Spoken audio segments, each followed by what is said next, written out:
கிறிஸ்தவ மார்க்கம் தரித்திரத்தை போதிக்கிற ஒரு மார்க்கம் அல்ல.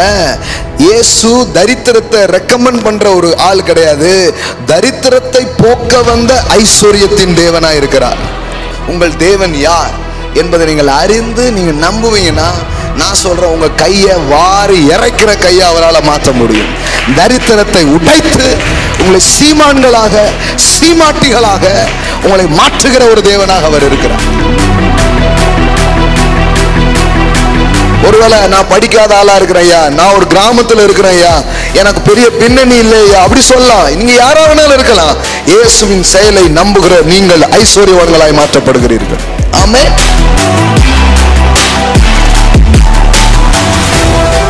இயேசுவின் தழும்புகள் உங்களை குணமாக்குகிறது. இயேசு சபிக்கப்பட்டது நீங்கள் ஆசீர்வதிக்கப்பட. இயேசு மரித்தது உங்களுக்கு ஜீவனை கொடுக்க.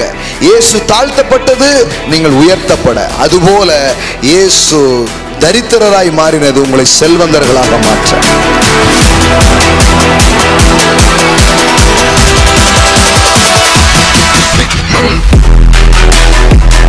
அவர் பிறக்கும் போது ஏழை அல்ல, அவர் ஊழியம் செய்யும் போது அவர் ஏழை அல்ல, அவர் மரிக்கும் போது சிலுவையில் எல்லாவற்றையும் இழந்தவராக தொங்கினார். ஏன்? உங்களுக்காக அவர் தரித்திரராய் மாறி அவருடைய தரித்திரத்தினாலே நீங்கள் ஐஸ்வர்யவான்கள் ஆகும்படிக்கு அவர் அப்படி ஆனார் என்று எழுதப்பட்டிருக்கிறது. ஆமென்.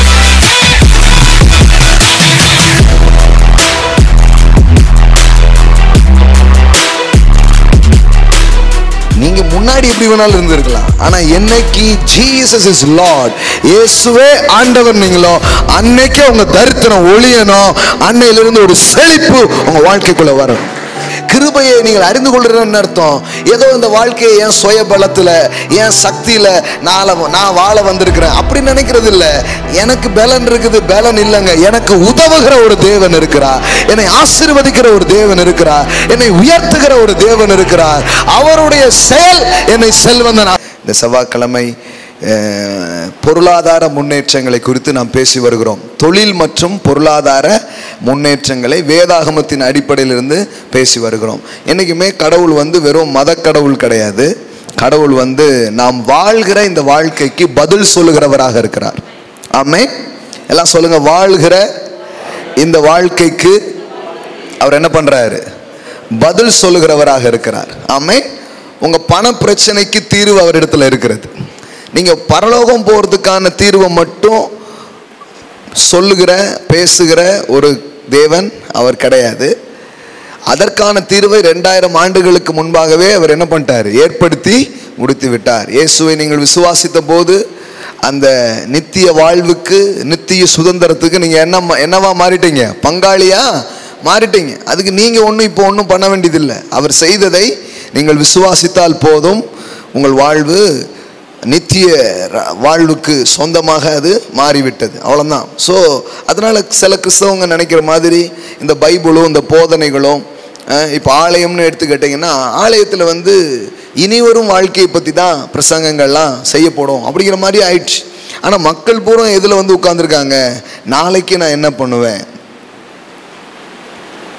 நைட்டு வீட்டுக்கு போனால் என்ன பண்ணுறாங்கிற அளவுக்குலாம் மேட்ரு சீரியஸாக இருக்குது மக்களுக்கு, இல்லையா? ஐயா இதை விட்டு இறங்கின உடனே என்ன பண்ணுவேன்னே தெரில, அந்த அளவுக்குலாம் மக்கள் இருக்கிறாங்க. அவங்களுக்கு போயிட்டு இந்த உலகம் முடிஞ்ச பிறகு என்ன நடக்கும்னு பேசும்போது சில நேரத்தில் அது அவங்களோட மேட்ச் ஆகிறது இல்லை. உங்களுக்கு தெரியுமா, இயேசுவே அப்படி பிரசங்கம் பண்ணது கிடையாது. இயேசு எப்போவுமே பேசுனது என்னன்னா, நீங்கள் நாளையை குறித்து கவலைப்படாதீங்க அப்படின்னு. எப்படி கவலைப்படாமல் இருக்குங்கிறது என்ன பண்ணுறாரு? சொல்லித்தராரு. எப்படி உங்களுக்கு ஒரு பரமபிதா இருக்கிறாருங்கிறத சொல்லித்தராரு. அப்போ இயேசுவின் போதனைகள் எப்படிப்பட்டதாக இருந்ததுன்னா, இந்த வாழ்க்கையின் பிரச்சனைகளுக்கு பதிலை சொல்லக்கூடிய விதத்தில் தான் அது இருந்தது. அதனால் இன்னைக்கு இங்கே புதுசாக நீங்கள் வந்துட்டு இருப்பீங்கன்னா, இங்கே கொஞ்சம் வழக்கமாக நீங்கள் கேட்குற கிறிஸ்தவ போதனைகள் இங்கே கொஞ்சம் கேட்க மாட்டீங்க சிலருக்கு. அதனாலவே இது என்ன வேற மாதிரி இருக்குதே அப்படிங்கிற மாதிரி என்ன பண்ணுவாங்க, யோசிப்பாங்க. வேற மாதிரிலாம் இல்லை. வேத வசனம் உங்கள் செழிப்பை பற்றி பேசுகிறது. ஆமென். நீங்கள் செழிப்பாக இருந்தீங்கன்னா முதல்ல உங்கள் குடும்பத்தை நல்லா பார்த்துக்க முடியும், உங்கள் பிள்ளைகளுக்கு செய்ய வேண்டியதை செய்ய முடியும். அது மட்டும் இல்லை, கடவுளுடைய ராஜ்யமே அதன் மூலமாக கட்டப்பட முடியும். ஆமென். ரைட். அதுக்கான பல காரியங்களை 55 வாரங்களாக பேசி வருகிறோம். ஒரு வாரம் 2 வாரம் இல்லை, 55 வாரம் என்ன பண்ணியிருக்கிறோம், பேசியிருக்கிறோம். ஆமென். இதெல்லாம் ஃப்ரீயாக யூடியூப்பில் இருக்குது. நீங்கள் வந்து பாலசேகர் மெசேஜ் அப்படின்னு போட்டிங்கன்னா அதுக்குள்ளே போயிடலாம். இல்லைனா லாஃப்டி ஷெடார் மினிஸ்ட்ரின்னு போட்டிங்கன்னா உள்ளே போயிடலாம். 55 வாரமும் என்ன பேசணுமோ அதில் இருக்குது. இலவசமாக என்ன பண்ணலாம், டவுன்லோட் பண்ணி ஆன் பண்ணி நீங்கள் பார்க்க முடியும். 55 வாரமும் செழிப்புக்கான வழியை நாம் பேசியிருக்கிறோம். ஸோ இன்றைக்கும் தொடருவோம். 2 கொரிந்தியர் 8ஆம் அதிகாரம் 9வது வசனம்.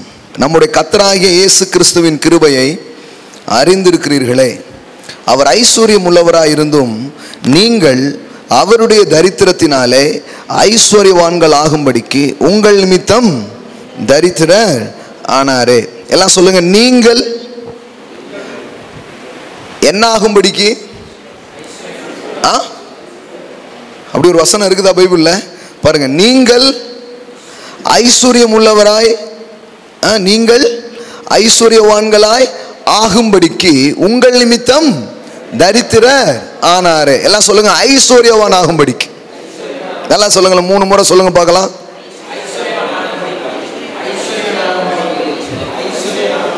ஆமென். வெறும் பரிசுத்தமாகும்படிக்கு மட்டும் பைபிள் கொடுக்கப்படல, நீங்க பணக்காரராகும்படிக்கும் கொடுக்கப்பட்டிருக்கு. இப்போ ஒன்றை சொல்லிட்டு ஒன்றை விட்டுறக்கூடாது. இங்க 2மே பேசுறோம். புரியுதுங்களா உங்களுக்கு? பணக்காரர் பரிசுத்தமாக இருக்கிறதும் முக்கியமாக இருக்குது, நீங்கள் பணக்காரராக இருக்கிறதும் முக்கியமாக இருக்குது. புரியுதுங்களா உங்களுக்கு? கடவுளுக்கு வந்து ஒன்று தான் முக்கியம், ஒன்று முக்கியமே இல்லை அப்படின்னு நினச்சிக்கிறாங்க.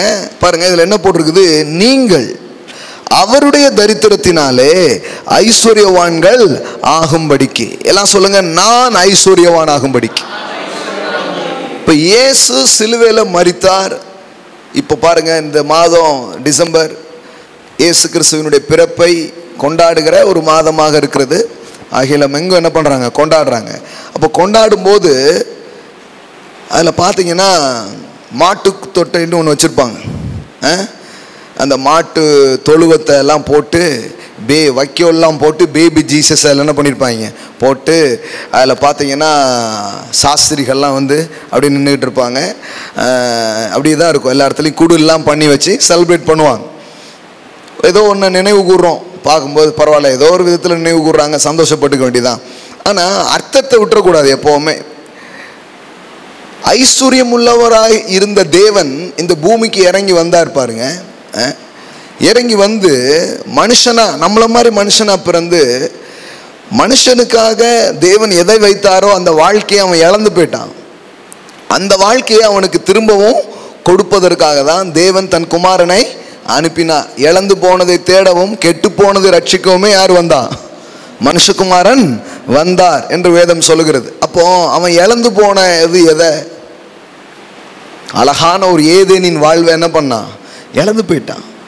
பொன் விளைகிற ஒரு பூமியை கொடுத்தார், அதை அவன் என்ன பண்ணான்? இழந்து போயிட்டான். தெரியுமா உங்களுக்கு? கடவுள் மனுஷனுக்கு கொடுத்தது பூமி என்ன தெரியுமா? லிட்ரலா பொண்ணே விளைஞ்சிச்சு. அந்த மாதிரி பொன்னான பூமியை தான் கொடுத்தார். அதை புண்ணாக்கிட்டாங்க. மறுபடியும் இயேசு வந்து என்ன பண்றார்? எல்லாத்தையும் த ரெஸ்டரேஷன் இல்லைன்னா ரிடம்ஷன், எல்லாத்தையும் மீட்கிறார். எதெல்லாம் இழந்து போனதோ அதையெல்லாம் என்ன பண்றார்? திரும்பவும் கொண்டு வர்றார். ஒரு மீட்பின் செயல் என்ன பண்ணுது? நடக்குது. அப்படி மீட்பராய் அனுப்பப்பட்ட இயேசு பல காரியங்களிலிருந்து மனுவர்க்கத்தை விடுவிக்கிறார்.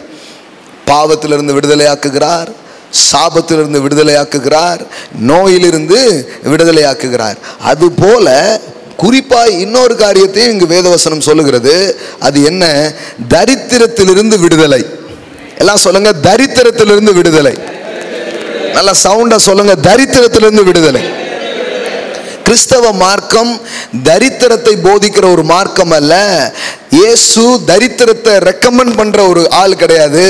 தரித்திரத்தை போக்க வந்த ஐஸ்வர்யத்தின் தேவனாய் இருக்கிறார். ஆமென். ஆமா, என்றைக்கு இயேசுவண்டை நீங்கள் வருகிறீர்களோ அன்றைக்கு தரித்திரம் ஒழியணும். ஏன்னா இவர் தரித்திரத்தை ஒழிக்கிறவர். ஆனா கிறிஸ்தவங்க பாத்தீங்கன்னா நிறைய பேர் இந்த கருத்தோடு ஒத்து போகல. ஏன்னா மதம் வந்து என்ன பண்ணுதுன்னா, ஒருத்தன் ஒண்ணுமே இல்லாம இருக்கிறது தான் தாழ்மை என்றும், ஒருத்தன் கிழிஞ்ச சட்டை போட்டிருந்தானா அவன் ரொம்ப எவ்வளோ எளிமையா இருக்கிறார் ஐயா அப்படின்னு. ஐயா அதுக்கு பேர் எளிமை இல்லை, அதுக்கு பேர் ஏழ்மை. நமக்கு ஏழ்மைக்கும் எளிமைக்கும் என்ன தெரிய மாட்டுக்கு, வித்தியாசமே தெரிய மாட்டுக்கு. ஏழ்மை என்பது வேறு, எளிமை என்பது வேறு. எவ்வளவுதான் காசு இருந்தாலும் மற்றவங்களை மதிக்கக்கூடியவரா, மற்றவங்களை குறித்து ஒரு அன்புள்ளவரா இருந்தாருன்னா அவர் எளிமையானவர். ஆனா யாரு கிடையாது, ஏழையானவர் கிடையாது. அப்போ எளிமை என்பது வேறு, ஏழ்மை என்பது வேறு. சிலர் என்ன நினைச்சிட்டாங்க, காலகாலமா இப்படி ஒரு சிந்தனை உள்ள போயிடுச்சு. என்ன சிந்தனை? Poverty is a purity. Poverty is a purity. அதாவது ஏழ்மைதான் தூய்மைக்கு வழி அப்படின்னு மைண்ட்ல ஒரு போதனை போட்டு விட்டதுனால பாருங்க, ஒரு பக்கம் இந்த பக்கம் கத்தோலிக்க மார்க்கம் வந்து பரவி வந்தது. அதுல சில பேர் என்ன பண்ணாங்க, பல சொத்துக்கள் எல்லாம் விட்டுட்டு அப்படியே பின்பற்ற ஆரம்பிச்சாங்க. அதை சிலர் என்ன பண்ணாங்க, பின்பற்றினாங்க. இந்த சைட்ல இருந்து பார்த்தா ஸ்ரீலங்கா சிலோன்ல இருந்து கொஞ்சம் காஸ்பல் உள்ள இந்தியாவுக்குள்ள என்ன பண்ணுது, இறங்கி வருது. அங்கிருந்த ஆட்கள்லாம் யாரு, புத்த பிச்சுக்கள் இருக்காங்களே அவங்க. இந்த எல்லாம் அவங்க பண்ண வேலை தான். அவங்க வந்து பார்த்தீங்கன்னா அந்த புத்த மார்க்கத்தின் ஒரு நம்பிக்கை ஆசை அழிவுக்கு காரணம். அதான் அடிக்கடி சொல்றது தான், யாருமே ஆசைப்படக்கூடாதுன்னு புத்தர் ஆசைப்பட்டார். அதுவே என்னதுதான், உங்களுக்கு இருக்கிற ஆசை என்னையா, யார் ஆசைப்படக்கூடாதுங்கிறது தான் ஆசை அப்படின்ட்டு. அந்த மாதிரி ஆகிப்போச்சு பாருங்க. அப்போ அவங்க வந்து என்ன ஆயிடுச்சுன்னா, மனது அளவில் கிறிஸ்துவை ஏற்றுக்கொண்டார்கள், ஆனால் கொள்கை அளவில் எந்த மாற்றமும் ஏற்படவே இல்லை. ஆமா, சிலர் எந்த கட்சிக்கு வந்திருக்கோன்னே தெரியாம பழைய கட்சி கொள்கையே பேசிட்டு இருப்பாங்க அரசியல்ல. ஓஹோ நம்ம கட்சி மாறிட்டோமோ, துண்டு மாறிட்டோன்னு அப்புறம் தான் யோசிப்பாங்க. பத்திரிகையாளர் பிடிச்சி புடின்னு முடிச்சிருவாங்க. ஆமா, அது மாதிரி இவங்க என்ன பண்ணிட்டாங்கன்னா, கிறிஸ்துவ பின்பற்றும்படி வந்தாங்களே தவிர அந்த அந்த மதத்தில் இருந்த நம்பிக்கை அவங்க எல்லளவும் மாற்றிக்கொள்ளவே இல்லை. அப்போ அதனாலதான் பாருங்களேன், இயேசுவையே ஒரு ஏழை அப்படிங்கிற மாதிரி சித்தரிச்சு வச்சிருப்பாங்க. இயேசுனாலே யாரு, ஏழை சாமிங்கிற மாதிரி காமிச்சு விட்டாங்க. பாட்டுலாம் எழுதிட்டாங்க, ஏழைக்கு பங்காளனாம் பாவிக்கு இரட்சகனாம் இயேசு என்னும் திருமகனாம் அப்படின்னு. ஓஹோ, ஏழைகள் பூரா அங்கே வாங்கடான்னு வந்துட்டாங்க. பணக்காரங்க பூரா அந்த பக்கம் இன்னொரு சாமி இருக்கு அங்கே போயிட்டாங்க. பாருங்க, ஏழையே அவர் நேசிக்கிறார், ஆனால் ஏழ்மையை வெறுக்கிறார். புரியுதுங்களா உங்களுக்கு? எப்படி பாவியை நேசிக்கிறார், பாவத்தையோ வெறுக்கிறாரோ, அதுபோல ஏழ்மையை அவர் என்ன பண்றாரு, வெறுக்கிறார். எல்லாம் சொல்லுங்க, ஏழ்மை நல்லது அல்ல. ஆமென். ஏழ்மை என்பது உங்க வாழ்க்கையில இருக்கக்கூடிய ஒரு விஷயம் கிடையாது, அது அகற்றப்பட வேண்டிய ஒரு கெட்ட ஒரு காரியமாக இருக்கிறது. அது உங்க வாழ்க்கையை விட்டு என்ன பண்ணணும், நீங்கணும். உங்க வாழ்க்கையை விட்டு அது நீங்கி போகணும். அதை நீக்குகிற ஒரு செயலை இயேசு செய்தார். ஆமென். எல்லாம் சொல்லுங்க, நான் ஐஸ்வர்யவான் ஆகும்படி. நல்லா சொல்லுங்க, நான் ஐஸ்வர்யவான் ஆகும்படி. அப்போ ரொம்ப காலமா கிறிஸ்தவத்துக்குள்ள வந்தும் கூட மக்கள் தரித்திரத்திலே தான் இருக்கிறாங்க. காரணம் என்னன்னா, அவர்களுக்கு கிறிஸ்து கொடுக்கிற பல விடுதலையை கேட்ட அவர்கள் இந்த பொருளாதாரத்திலே ஒரு விடுதலையை தருகிறாருங்கிறத அவங்க என்ன பண்ணல, கேட்கவே இல்லை. மாறாக கடவுள்கிட்ட வந்து ரொம்ப ஆசைப்பட்டுலாம் என்ன பண்ணாத, வராத, அதை இதையும் கடவுள்கிட்ட என்ன பண்ணாத, கேட்காத. அப்படி கேட்டா அது ஒரு பெரிய ஆவிக்குரியதே கிடையாது. கடவுளா பார்த்து கொடுத்தா உண்டு, இல்லைன்னா விட்டுருப்பா, இப்படியே பேசிட்டாங்க. நமக்கு பரலோகம் முக்கியம் அப்படின்னு சொன்னதுனால இங்கே மக்கள் வந்து சபைக்குள்ளே வந்தும் எத்தனையோ தலைமுறையா வந்தும் உள்ள எப்படிதான் இருக்கிறாங்க, தரித்திரத்தோடு அப்படி உட்கார ஆரம்பிச்சிட்டாங்க. அப்ப இந்த செய்தியை நம்ம சொல்றது ரொம்ப அவசியமா இருக்குது. பாருங்க, இயேசு கிறிஸ்து சிலுவையில என்ன பண்ணாருங்கிறத இங்க பவுல் அப்போஸ்தலன் எழுதுகிறார். பாருங்க, இங்க குறிப்பிட்டிருக்கிற வசனம் சாதாரணமான ஒரு வசனம் கிடையாது. இது எங்க நடந்ததை எழுதுறாரு, சிலுவையிலே. எல்லாம் சொல்லுங்க, சிலுவையிலே. அவர் எங்க தரித்திரரானார்? எல்லாம் சொல்லுங்க, இயேசு சிலுவையிலே தரித்திரரானார். இப்ப இயேசு உங்களுக்காக பாவமானார் அப்படின்னா என்ன, பிறந்த அன்னைக்கே பாவமாயிட்டாரா? எப்ப பாவமானாரு? சிலுவையில தான் பாவமானார். கரெக்டா? உங்க நோயை ஏற்றுக்கொண்டாருன்னா எப்போ? வந்த அன்னைக்கு நோயை ஏற்றுக்கிட்டு நோயிலே லொக்கு லொக்குன்ட்டே இருந்தாரா அவரு? சிலுவையில தான் என்ன ஆனாரு? சபிக்கப்பட்டவரா இருந்தார். வந்த அன்னைக்கே சபிக்கப்பட்டாரா? இல்ல. எங்க சபிக்கப்பட்டாரு? சிலுவையில். அது போல இயேசு தரித்திரரானார்னா நிறைய பேர் என்ன நினைச்சிட்டாங்க, பிறந்த அன்னைக்கே அவர் தரித்திரரு. எதை வச்சு சொல்றீங்க? மாட்டுக்கொட்டையில் பிறந்தார்ல அப்படிங்காங்க. எதில் பிறந்தாரு? மாட்டுக்கொட்டையில் அப்படின்னு. நல்லா இப்படி பாருங்களேன். இப்போ தரித்திரத்தை சப்போர்ட் பண்ணுறதுக்கு இப்படி நிறைய பாயிண்ட்லாம் என்ன பண்ணியிருக்காங்க, அவங்க வச்சிருக்கிறாங்க. மாட்டுக்கொட்டையில் பிறந்தாருன்ட்டாங்க. நல்லா புரிஞ்சுக்கோங்க. மாட்டுக்கொட்டையில் பிறந்ததுக்கு காரணம் காசு இல்லாதனால இல்லை. யோசேப்பு கையில் என்ன இருந்தது? எல்லாம் காசு இல்லாதான் இருக்கு. காசு இல்லாமலே போய் சத்திரக்காரன்ட்ட இடம் இருக்கான்னு கேட்டான். காசு இல்லாமல் எங்கேயாவது லாட்ஜிலேயோ போய் ரூம் கேட்பீங்களா நீங்கள்? கேட்க மாட்டேன். சீசன் டைம் புக் ஆயிடுச்சுங்கிறான். அப்போ உடனே அந்த நேரத்தில் பிள்ளை பிறக்கணும், வேற வழி இல்லை. என்னது? மாட்டுக்கொட்டையை உபயோகப்படுத்துனாங்க. அது மட்டும் இல்லை, அது ஒரு தீர்க்க தரிசனம். பிள்ளை வந்து முன்னணியில் கடத்திருக்கிறது நீங்கள் என்ன பண்ணுவீங்க? பார்ப்பீங்கன்னு யாருக்கு சொல்லப்பட்டது? மோசேக்கு சொல்லப்பட்டது. அந்த முன்னணைங்கிறது வந்து இந்த மேஞ்சர்னு இருக்கு பாருங்க. மேஞ்சர் முன்னணைன்னா பார்த்துருக்கீங்களா? ஒரு திண்டு மாதிரி இருக்கும். அதில் தான் அந்த இறையை என்ன பண்ணுவாங்க? வைப்பாங்க. ஆகாரத்தை இவங்க என்ன பண்ணுவாங்க? வைப்பாங்க. அப்போ அந்த முன்னணியில் கொண்டு வந்து இயேசு வைக்கும்போது எல்லாரும் வந்து பார்க்குறாங்க. பார்க்கும்போது ஒரு அடையாளம், அது ஒரு அடையாளம். பிள்ளையை துணியில் சுற்றி முன்னணையில் கிடத்திருக்கிறதை நீங்கள் காண்பீர்கள், இதுவே உங்களுக்கு எல்லாம் சொல்லுங்க அடையாளம். அது என்ன அடையாளம்னா, அது ஆகாரம் வைக்கிற இடம். இவர் தான் மனுவர் வானத்திலிருந்து இறங்கின ஜீவ அப்பம். இவர் தான் எல்லாருக்கும் ஆகாரமா மாற போறார். ஆமே, இவர் தான் ஆகாரமாய் மாற போகிறார். இது ஒரு அடையாளம் பாருங்க. இந்த மாதிரி ஒரு நிறைவேறுதலுக்காக தான் அப்படி போச்சே தவிர அவர் ஒன்றும் தரித்திரர் கிடையாது பாருங்க. ஏன்னா அடுத்தாலே நீங்க பைபிளில் வாசித்து பார்த்தீங்கன்னா இயேசுவை பார்க்கறதுக்கு யார் வாரா? பெரிய பெரிய ராஜாக்கள், அவங்க ஞானிகள், சும்மா சாதாரண ஆட்கள், ரொம்ப பெரிய பெரிய ஆட்கள். அவங்க கிறிஸ்துவின் பிறப்பை வந்து ஆராய்ச்சி பண்ணி நட்சத்திரங்களை எல்லாம் கணித்து வானவியல் சாஸ்திரங்கள் எல்லாம் கற்று தேர்ந்தவர்கள். இயேசு தீர்க்கதரிசி சொன்ன பல காரியத்தை அவங்க கால்குலேட் பண்ணி இந்த காலத்தில் தான் அவர் பிறப்பாருன்னு கணிச்சிட்டு இயேசுவை தேடி வர்றாங்க. தேடி தேடி தேடி தேடி வந்து எத்தனை வருஷம் ஆச்சு தெரியுமா? வருஷம் ஆகிப்போச்சு. ஏன்னா ஏறது அரண்மனையில் வந்து இவங்க கேட்காங்க. கேட்கும்போது பார்த்தா ஏறது வந்து எத்தனை வயசுக்கு உட்பட்ட பிள்ளைங்களை கொலை சொல்கிறான். அப்படின்னா என்ன அர்த்தம்னா, இவங்க சொன்ன கணக்குங்க இதுக்கும் பார்த்தா 2 years ஆகுது. இப்போ 2 வருஷத்துக்கு கீழ்பட்டதெல்லாம் என்ன பண்ணிடுங்க, கொண்டுடுங்க. அப்போ 2 வருஷமாக தேடி வந்திருக்காங்க. ஆனால் உங்களுக்கு ஒன்று தெரியுமா? 2 வருஷமாக தேடியும் இவங்க கிறிஸ்து எங்கே இருக்கிறாருன்னு இவங்களால கண்டுபிடிக்கவே முடியல. அப்போ ஒரு நட்சத்திரம் அவங்களுக்கு வழி காட்டுது. நான் சொல்லட்டுமா உங்களுக்கு?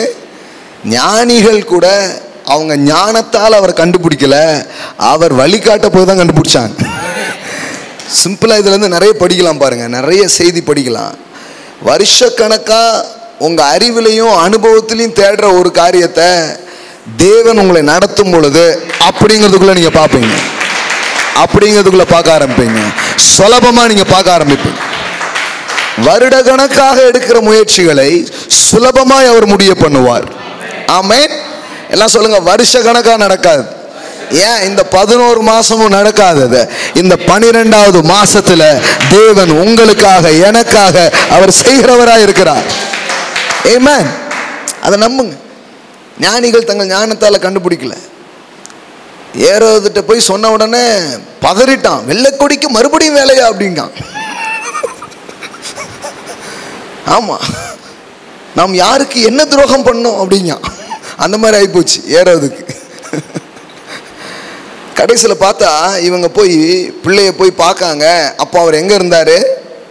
மாட்டுத்தொழிலே கிடந்தாரோ? சிலர் என்ன நினச்சிட்டாங்கன்னா அந்த சாணியிலே பிறந்து இந்த சாணியிலே வளர்ந்து அங்கேயே தான் இருந்தார் போல. நம்ம சாமியையும் சாணியையும் பிரிக்கவே முடியாது அப்படிங்கிற மாதிரி மைண்டில் ஒரு கற்பனை உள்ள என்ன பண்ணிட்டு உள்ளே போயிடுச்சு பாருங்களேன்.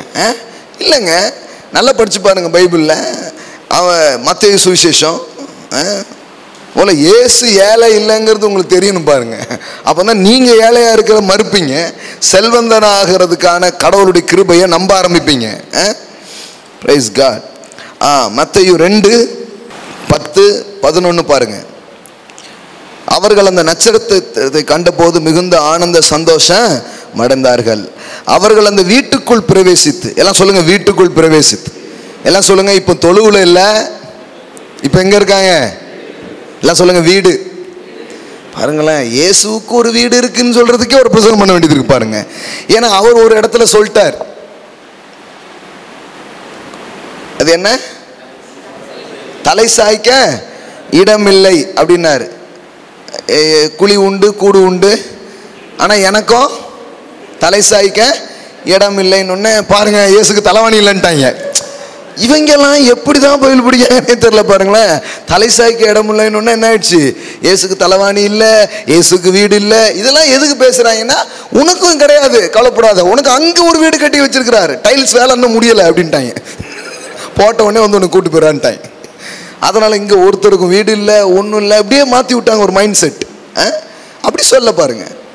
சமாரியா நாட்டு வழியா அவர் போகணும். சமாரியர்களுக்கும் யூதர்களுக்கும் என்னது, கொஞ்சம் பிரச்சனை இருக்குது. நம்ம ஊர்ல சொல்லதா இருந்தா இவங்க வேற அவங்க வேற, ரெண்டு ஜாதிக்காரங்க மாதிரி. இயேசு மாம்சத்தின்படி வந்ததுனால அவர் யாரு? யூதர். அவங்கள பொறுத்தவரைக்கும் இவர் யார் தான்? யூத ஜாதியை சேர்ந்தவர். நம்ம ஊர் வழியே போகக்கூடாதுன்னு எதிர்ப்பு தெரிவிக்கிறாங்க. அப்போ இயேசு சொன்னாரு, எப்பா எல்லாத்தையும் படைச்சேன், நான் படைச்ச காக்கா குருவி எல்லாத்துக்கும் கூடு இதெல்லாம் இருக்கு. இன்னைக்கு ஒரு நாள் நைட்டு என்னால் எனக்கு தங்க விடாம பண்ணிட்டாங்களான்னு இருப்பாருங்க. இதை வச்சுக்கிட்டு அவருக்கு வீடு இல்லை அப்படின்ட்டாங்க. அப்புறம் யோவான் சுவிசேஷத்தில் சீசர்கள் 2 பேர் இயேசுவை பின்பற்றும்படி வர்றாங்க. அப்போ கேட்குறாங்க, ரபி நீர் எங்கே தங்கி இருக்கிறீர் அப்படி கேட்டாங்களா இயேசுகிட்ட.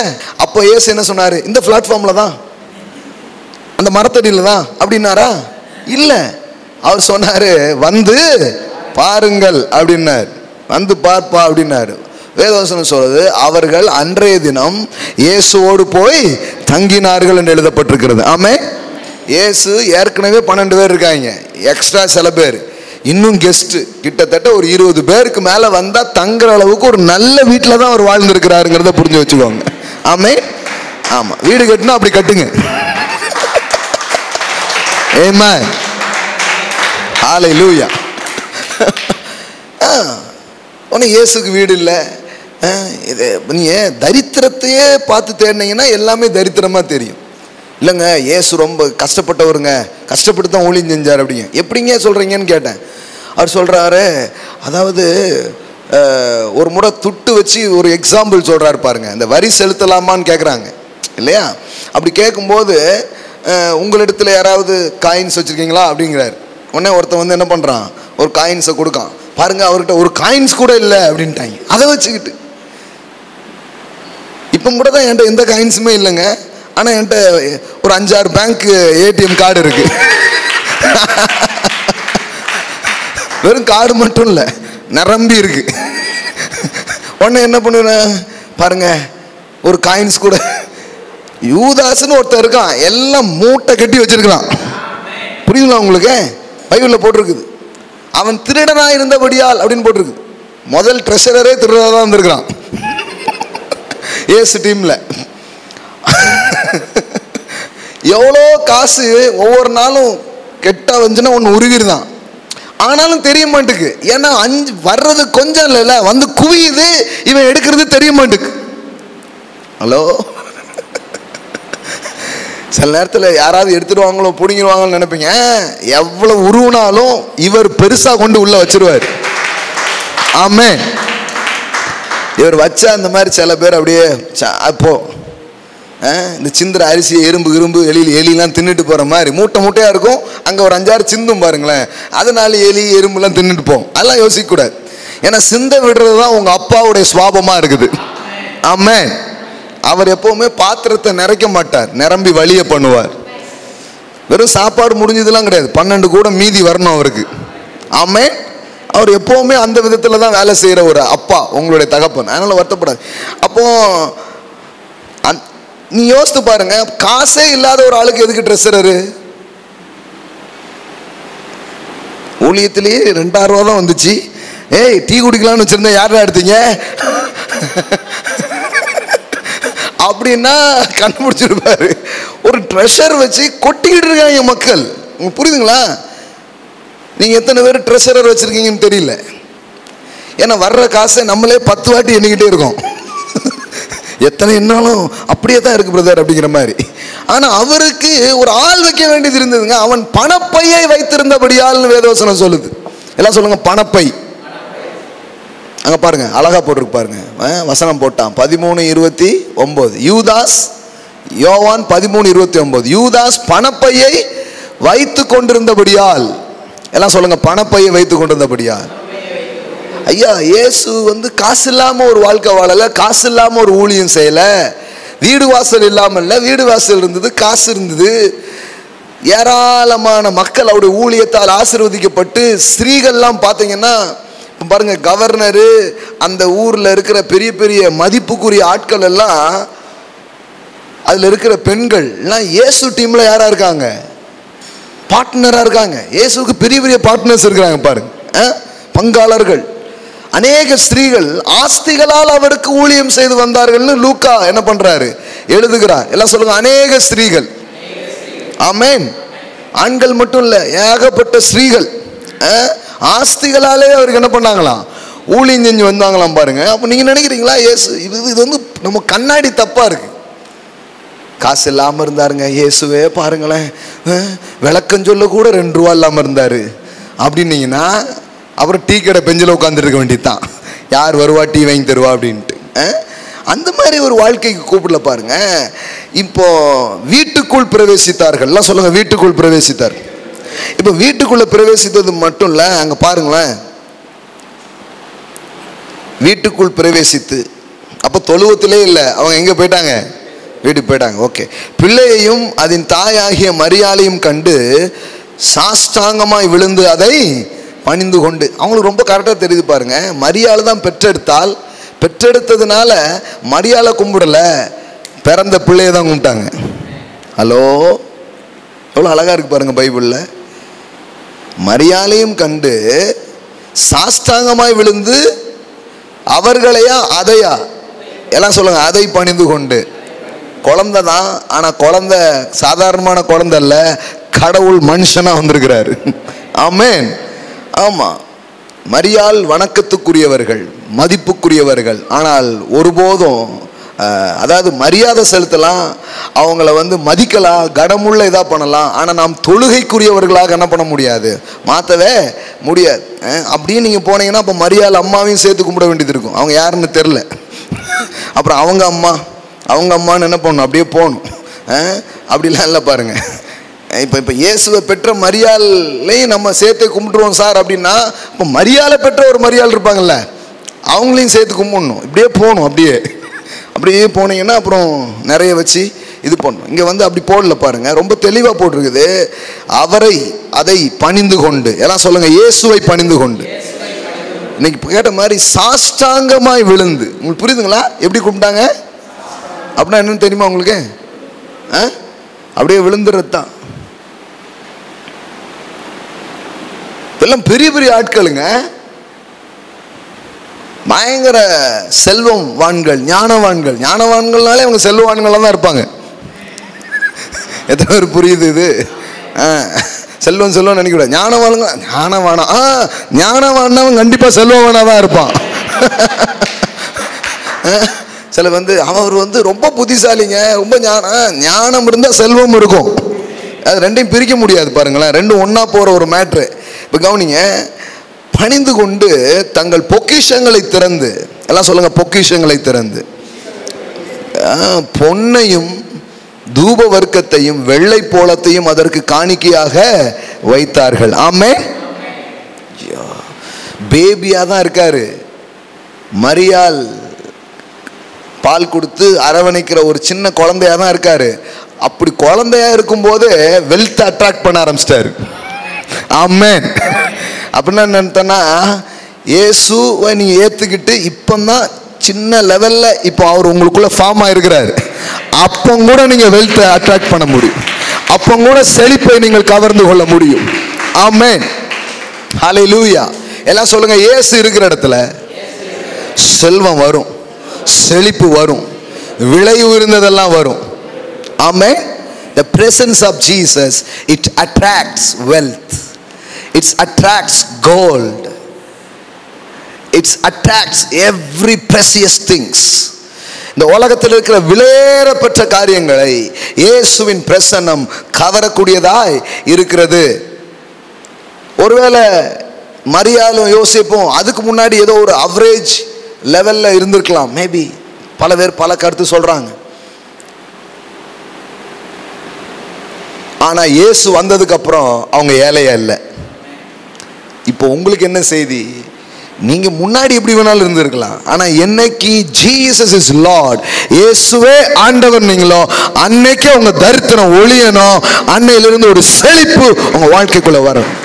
அன்னையிலிருந்து ஒரு மேன்மை உங்க வாழ்க்கைக்குள்ள வரணும்.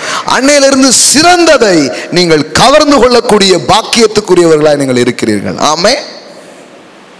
எல்லாம் கொட்டுனாங்க பாருங்க. எல்லாம் ஒட்டகத்தில் கொண்டு வந்து ஏதோ பர்ஸை திறக்கல, ஓப்பன் பண்ணது எதை? ட்ரெஷர்ஸ். எல்லாம் சொல்லுங்க ட்ரெஷர்ஸ். பொக்கிஷம்னா உங்களுக்கு புரியுதுங்களா? அப்படியே மூட்டை மூட்டையாக வச்சுருப்பாங்க ஒட்டகத்தில். சும்மா நீ அவங்க லேஸ்பட்ட ஆளுங்க பாருங்க, டக்குன்னு போய் ராஜாவை பார்க்க முடியுதுன்னா எவ்வளோ பெரிய ஆளாக இருந்திருப்பாங்கன்னு நினைக்கிறீங்க? ராஜாவெல்லாம் அப்படி பார்க்க முடியுமா? அரண்மனை காவலனே கரெக்ட் பண்ணால் தான் பார்க்க முடியும். டக்குன்னு கிங்கை போய் டைரெக்டாக என்ன பண்ணுறாங்க பார்க்குறாங்கன்னா இவங்களை பார்த்தாலே தெரியுது வேற லெவலுக்கு இருக்கிறாங்க. ஆமாம். அதனால தான் பாருங்கள், இருக்கிறவங்க யாரையும் எப்போ வேணாலும் பார்த்துட்றாங்க, இல்லாதவங்களால பார்க்கவே முடியும். ஐயாவை பார்க்கவே முடியலன்னு சில ஊழியக்காரங்களை சொல்கிறாங்க. நான் சொன்னேன், நான் இப்போ பார்த்து காட்டட்டுமா? என்ன பிரதர் சொல்கிறீங்க? ஐயா ஊரில் இல்லையா? இப்போ பாருங்க. ஐயோ இது டிவியில் வேற போகுது. அதனாலதான் பாருங்களேன், தரித்திரன் எல்லாராலையும் பகைக்கப்படுகிறான், ஐஸ்வர்யம் உள்ளவனுக்கோ யாவரும் சிநேகிதர்களா இருக்கிறாரு.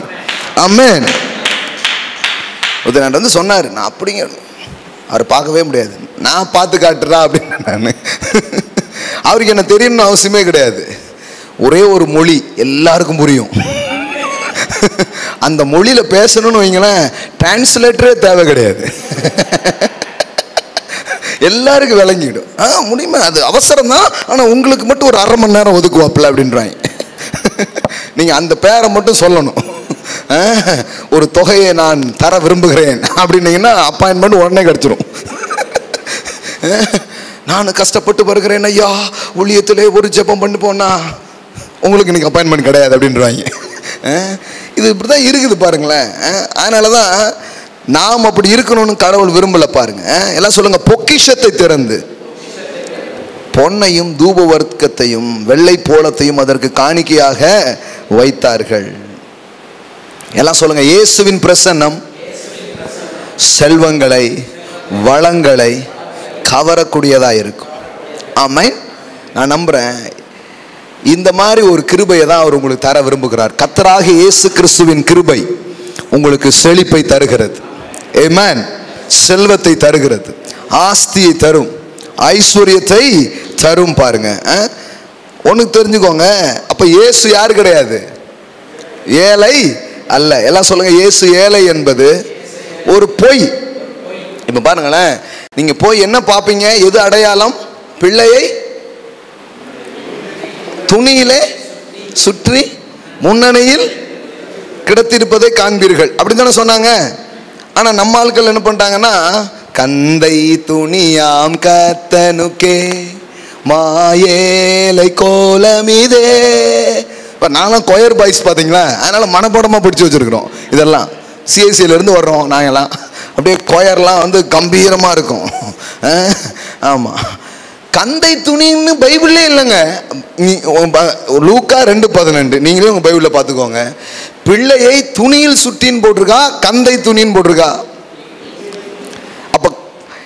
அப்போ அந்த துணியில கந்தையை சுத்தினது யாரு? அவங்க முதல்ல கண்டுபிடிக்கணும். இப்ப எதுக்கு இதை எடுத்து நான் விளக்குறோம்னா, துணியில கந்தையை சுத்தி வாயில சுத்த வச்சு வாழ்க்கையிலையும் சுத்த வச்சுட்டாங்கல்ல, அதுக்காக தான் பேசிட்டு இருக்கிறேன் நான். கந்தை துணியாம் கத்தனுக்கு, கந்தை கத்தன் மேட்சிங்கா வருதுல, ரெய்மிங்கா வருதுன்ட்டாங்க. ரெய்மிங்கா வருதுக்காக எதையாவது போடுறதா? துணின்னு தாங்க போட்டிருக்குது. இப்போ இவரை ரொம்ப புவரா எப்படி காட்டுறது, ரொம்ப ஏழை எப்படி காட்டுறது? ஜீசஸ் லிவிங் இன் த கோணி அப்படின்னா தான் அவர் ஏழைங்கிறது தெரிய வரும் அப்படின்னு கந்தை என்ன பண்ணிட்டாங்க, சுத்திட்டாங்க. கந்தை எல்லாம் சுத்தலை, துணியும் தான் போட்டிருக்குது. ஆனால் நமக்கு என்ன ஆயிடுச்சு, கந்தையை கொஞ்சம் சேர்த்துப்போம். அப்போ அவர் கந்தை சுத்தினாங்கன்னா நீங்க கிறிஸ்துமஸ் அன்னைக்கு ஏன் புது ட்ரெஸ் போடுறீங்க? இன்னும் சொல்ல போனா கிறிஸ்துமஸ் அவர் பர்த்டே. நியாயம் படி பார்த்தா பர்த்டே பேபிக்கு கந்தைங்கிறீங்க.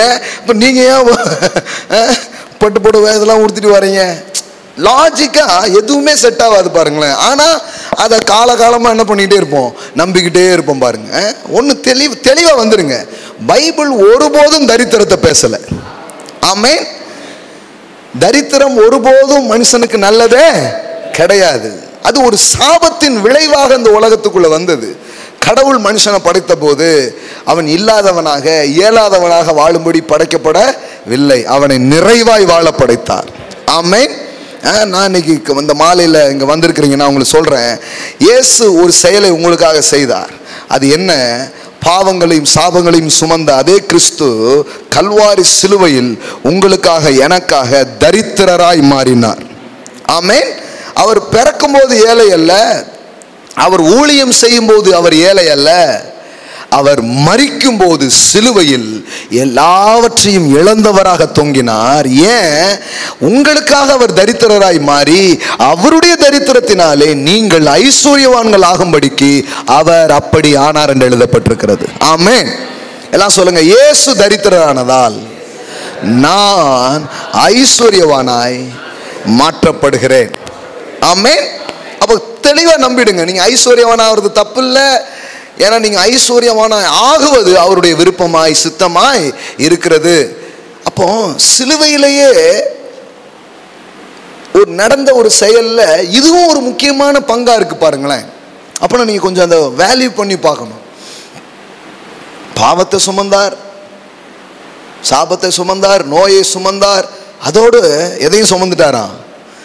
அப்ப அதாவது எதெல்லாம் உங்க வாழ்க்கைக்குள்ள இருக்க கூடாதோ அதையெல்லாம் அவர் சுமக்கும்படி வந்தார். எதெல்லாம் இருக்கணுமோ அதை எடுக்க வேண்டிய அவசியம் கிடையாது. அப்போ தரித்திரத்தை சுமந்திருக்கிறாருன்னா அந்த தரித்திரம் என்ன பண்ணக்கூடாது, உங்க வாழ்க்கையில இருக்கக்கூடாது. ஆமென். எல்லாம் சொல்லுங்க, இயேசு சுமந்த தரித்திரம் என் வாழ்க்கையில இருக்கக்கூடாது. Get out in Jesus name. Amen. நீங்க அதை எதிர்க்கலாம், அதற்கு எதிராக நீங்கள் நிற்கலாம். எனக்காக இயேசு தரித்திரராய் மாறினார், அதனால அந்த தரித்திரம் என்னை விட்டு ஒளியட்டும், உங்களை விட்டு அது ஒளியட்டும். இந்த கடன், வட்டி கடன், இல்லாமை, பற்றாக்குறைகள் நீங்கும்படியாய் நீங்கள் அவர் என்ன பண்ண முடியும், நம்ப முடியும். பாருங்க, சரி, ஏதோ உங்க தேவையை கடவுள் சந்திப்பார், ஏதோ உங்க குறைவுகளை அவர் நிறைவாக்குவார், அப்படி சொல்லியிருந்தாலும் பரவாயில்ல. எப்படி போட்டிருக்குது, நீங்கள் ஐஸ்வர்யவான்கள் ஆகும்படிக்கு.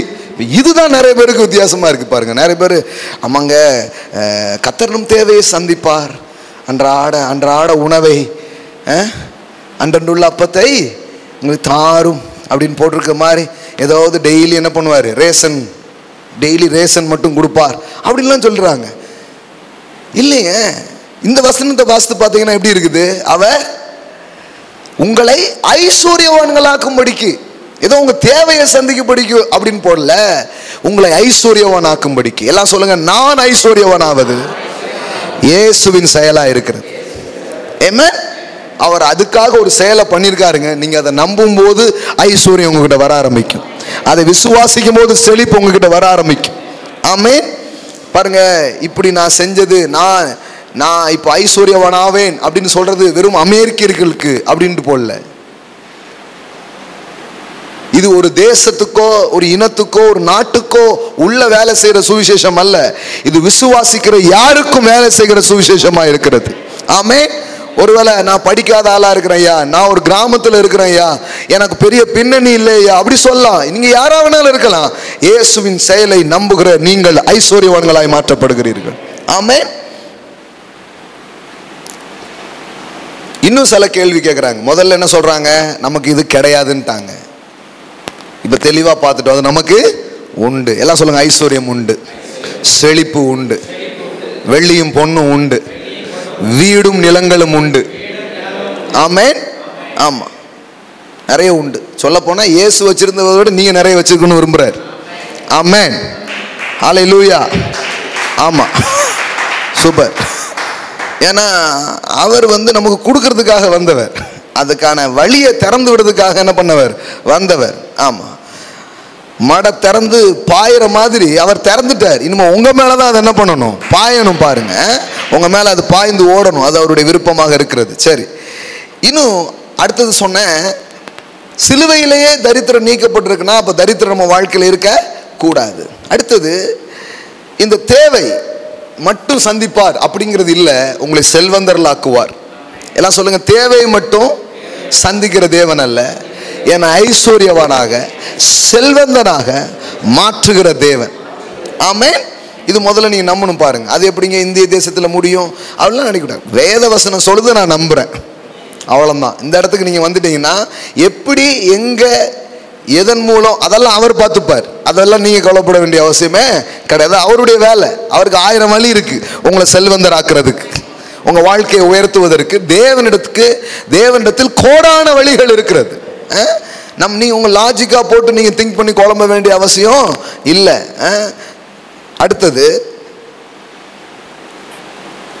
எல்லோருக்கும் இது கிடையாதுன்ட்டாங்க. எல்லோருக்கும் கிடையாதுன்ட்டாங்க. ஆனா அங்க என்ன போட்டிருக்குது? சில பேருக்காக அது நடக்கிற ஒரு காரியமா, இல்லை எல்லோருக்குமான ஒரு காரியமா?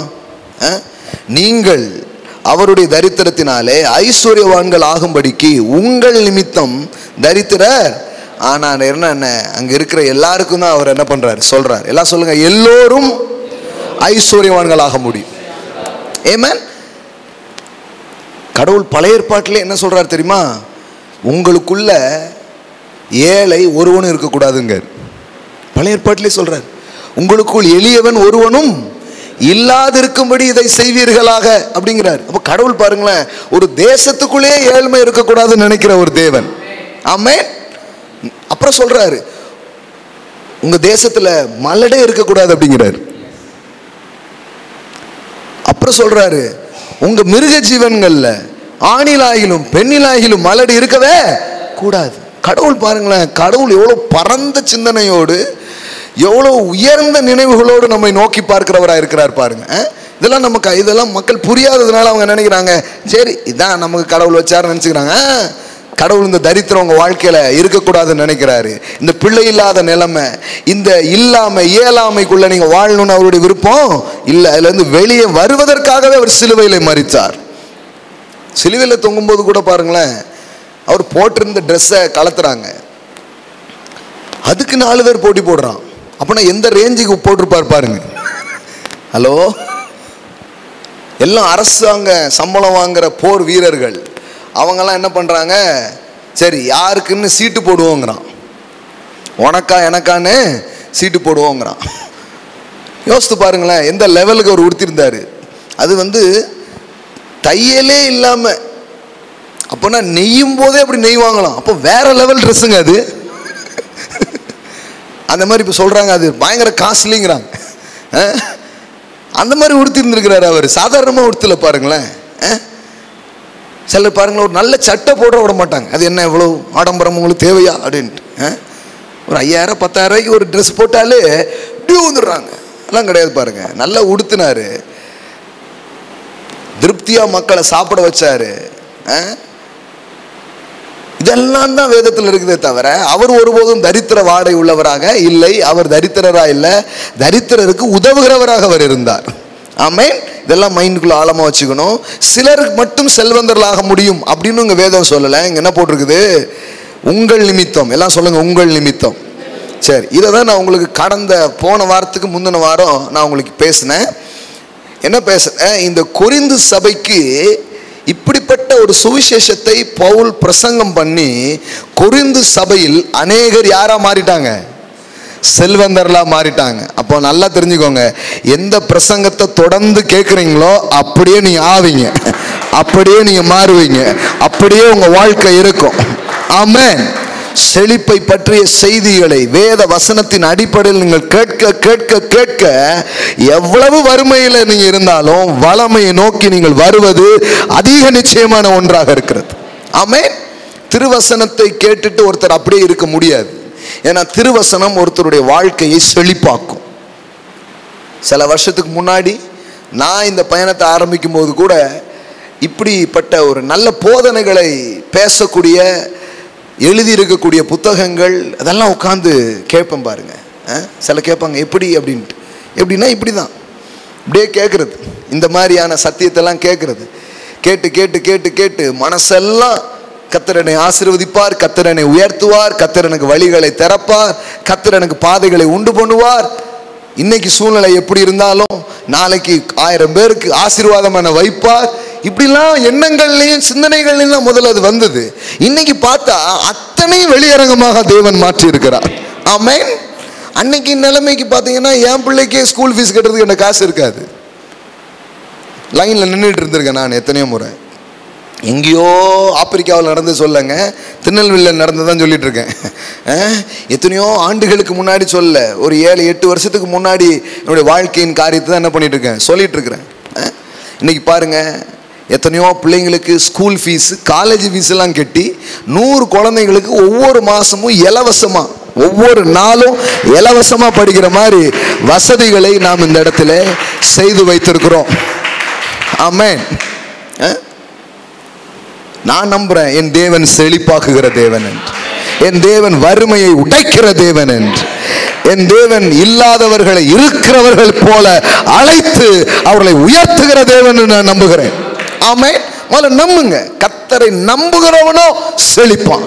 அவ்வளவுதாங்க, முடிஞ்சு போச்சுங்க. எல்லாம் சொல்லுங்க, கர்த்தரை நம்புகிறவனோ செழிப்பான். எல்லாம் சொல்லுங்க, அவரை நம்புறனா ஏழையா இருக்க மாட்டேன், அவரை நம்புறனா செழிப்பேன். பாருங்க, அது இன்னைக்கு அதுக்கான எதுவுமே இல்லாமல் இருக்கலாம். எனக்குமே தெரியாது எப்படி என்ன உயர்த்துவார் கடவுள், எப்படி என்ன ஆசீர்வதிப்பார், எப்படி என் வாழ்க்கையின் காரியங்களை இது பண்ணுவார், இதுவும் எனக்கு தெரியாது. அப்போ எனக்கு ஒரு சர்ச் வைக்கணும்னு ஐடியா கிடையாது, ஒன்றும் பெருசாக அதுக்கான எதுவுமே என்கிட்ட இல்லை, என் கண்ணு முன்னாடி எதுவுமே தெரில. ஆனால் இருதயத்துக்குள்ள ஒரு விசுவாசம் மட்டும் இருந்தது. போய் பிரசங்கம் பண்ணுவோம், சிலர் கேட்பாங்க, ஐயா எத்தனை கோடி வச்சுருக்கீங்க அப்படிம்பாங்க. சைக்கிளில் போயிருக்கேன் ப்ரீச் பண்ணுறதுக்கு, நிறைய முறை சொல்லியிருக்கிறேன். ஆனால் சிலர்லாம் இப்போ தான் வந்திருக்கீங்க, நீங்களும் அதை கேட்குறது நல்லது. சைக்கிளில் நின்பாட்டிட்டு பிரசங்கம் பண்ணி முடித்தோடனே அந்த பிரசங்கர் என்கிட்ட கேட்டார், எதில் வந்தீங்கன்ட்டு. அந்த மரத்து பக்கத்தில் அப்படிங்கிறதுக்குள்ள அவர் பேச ஆரம்பிச்சிட்டார். ஓ, அந்த மரத்து பக்கத்தில் அந்த சைக்கிள் இருக்குல்ல, சைக்கிள் பக்கத்தில் இருக்கிற காரா அப்படின்னாரு. இல்லை ஐயா, அந்த கார் பக்கத்தில் இருக்கிற சைக்கிள் அப்படின்னு. அவர் இப்படி பார்த்தாரு. உள்ள பிரசங்கம் வந்து அதுக்கு இதுக்கும் சம்மந்தமே கிடையாது. உள்ள என்ன லேஞ்சுக்கு பேசியிருப்போம் பாருங்க, வேற லெவலில் பேசியிருக்கோம். அடுத்த ஃப்ளைட்டில் ஐயா இறங்கி வந்திருப்பாருங்கிற மாதிரி பேசி வச்சிருக்கேன் நான். கோடா கோடியாய் ஆசீர்வாதமாய் ஊன்னு பேசியிருக்கிறேன் நான். அவருக்கு என்னை பற்றி ரொம்ப தெரியாததுனால நம்பிட்டார், பெரிய ஆளாத்தான் இருப்பார் போல அப்படின்ட்டு. பாகத்தில் பார்த்தா ஐஸ்வர்யங்காரு ஆசீர்வாதங்காரு இதில் தான் வந்திருக்காரு, சைக்கிளில் தான் வந்திருக்கிறாரு. அப்படின்னா அவருக்கு இந்த சுதி கொஞ்சம் அப்படியே இறங்கிட்டு. இப்போ நான் சொன்னேன், ஒன்றும் வருத்தப்படாதீங்க, சைக்கிள் வெளியில் இருக்குது, காரு உள்ள நிக்கி, சீக்கிரமா பார்க் பண்ணிடுவோம். அன்னைக்கு அவரால் நம்ப முடியல பாருங்களேன். ரொம்ப நாள் ஆகல, அடுத்த ஒரு 3 வருஷத்துல காரை இறக்கணும், புதுசா காரை வாங்கும்படி ஆண்டவர் உதவி செய்தார். இப்போ கதையே வேற. நாளைக்கு புது கார் இறக்குறேன், நாளைக்கு எனக்கு இல்லை, ஒருத்தர் கார் நான் வாங்கி பிரசன்ட் பண்றேன் நாளைக்கு. எங்க போயிடுச்சு பாருங்களேன் கதை. நான் அதனால ஆழமா ஒன்று நம்புறேன், கடவுளுடைய பிள்ளைகள் பிச்சைக்காரங்களாகவோ இல்லாதவர்களாகவோ வாழணும்னு அவசியம் கிடையாது. உங்கள் தேவன் யார் என்பதை நீங்கள் அறிந்து நீங்கள் நம்புவீங்கன்னா, நான் சொல்றேன், உங்க கையை வாரி இறைக்கிற கையை அவரால் மாற்ற முடியும். தரித்திரத்தை உடைத்து உங்களை சீமான்களாக சீமாட்டிகளாக உங்களை மாற்றுகிற ஒரு தேவனாக அவர் இருக்கிறார். ஆமென். அவரை நம்புங்க. நான் அன்னைக்கே நம்பியிருக்கேன். அன்னைக்கு என் கையில் இல்லை, பாக்கெட் இல்லை, ஆனால் மனசெல்லாம் உன்னால நிறைஞ்சிருந்தது. கர்த்தர் என்னை உயர்த்துவார், வழிகளை திறப்பார், பாதையை உண்டு பண்ணுவார். என்னெல்லாமோ பண்ணிட்டார். இந்த 8 வருஷத்து ஜேர்னி அப்படியே பார்த்தா எத்தனையோ கதவுகளை அவர் எனக்காக திறந்தார். வெண்கல கதவுகள் உடையும், இருப்பு தாழ்பால்கள் முறியுங்கிற மாதிரி என்னெல்லாமோ நடக்குது. சில நேரத்தில் நான் பிரசங்கம் பண்ணிட்டு இருக்கும் போதே மக்கள் கோல்டாக கொண்டு வந்து கொட்டியிருக்காங்க. நீங்கள் இருந்தீங்களா அங்கே குற்றாலம் இதில்?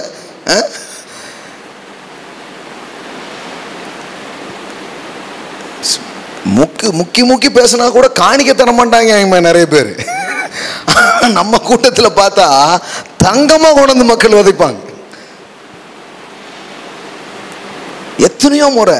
அப்ப பாருங்களேன், இதெல்லாம் சும்மா நடக்காது. இது நம்பும் போது இந்த அபிஷேகம் வேலை செய்ய ஆரம்பிக்கும். ஆமென். ஐயோ, நீங்க இப்ப தொழில் உலகத்தில் இருக்கிறீங்கன்னா உங்களுக்கு தேவன் எத்தனையோ வழியை வச்சிருப்பாரு, உங்களுக்கு தெரியாது. நீங்க நம்புங்க.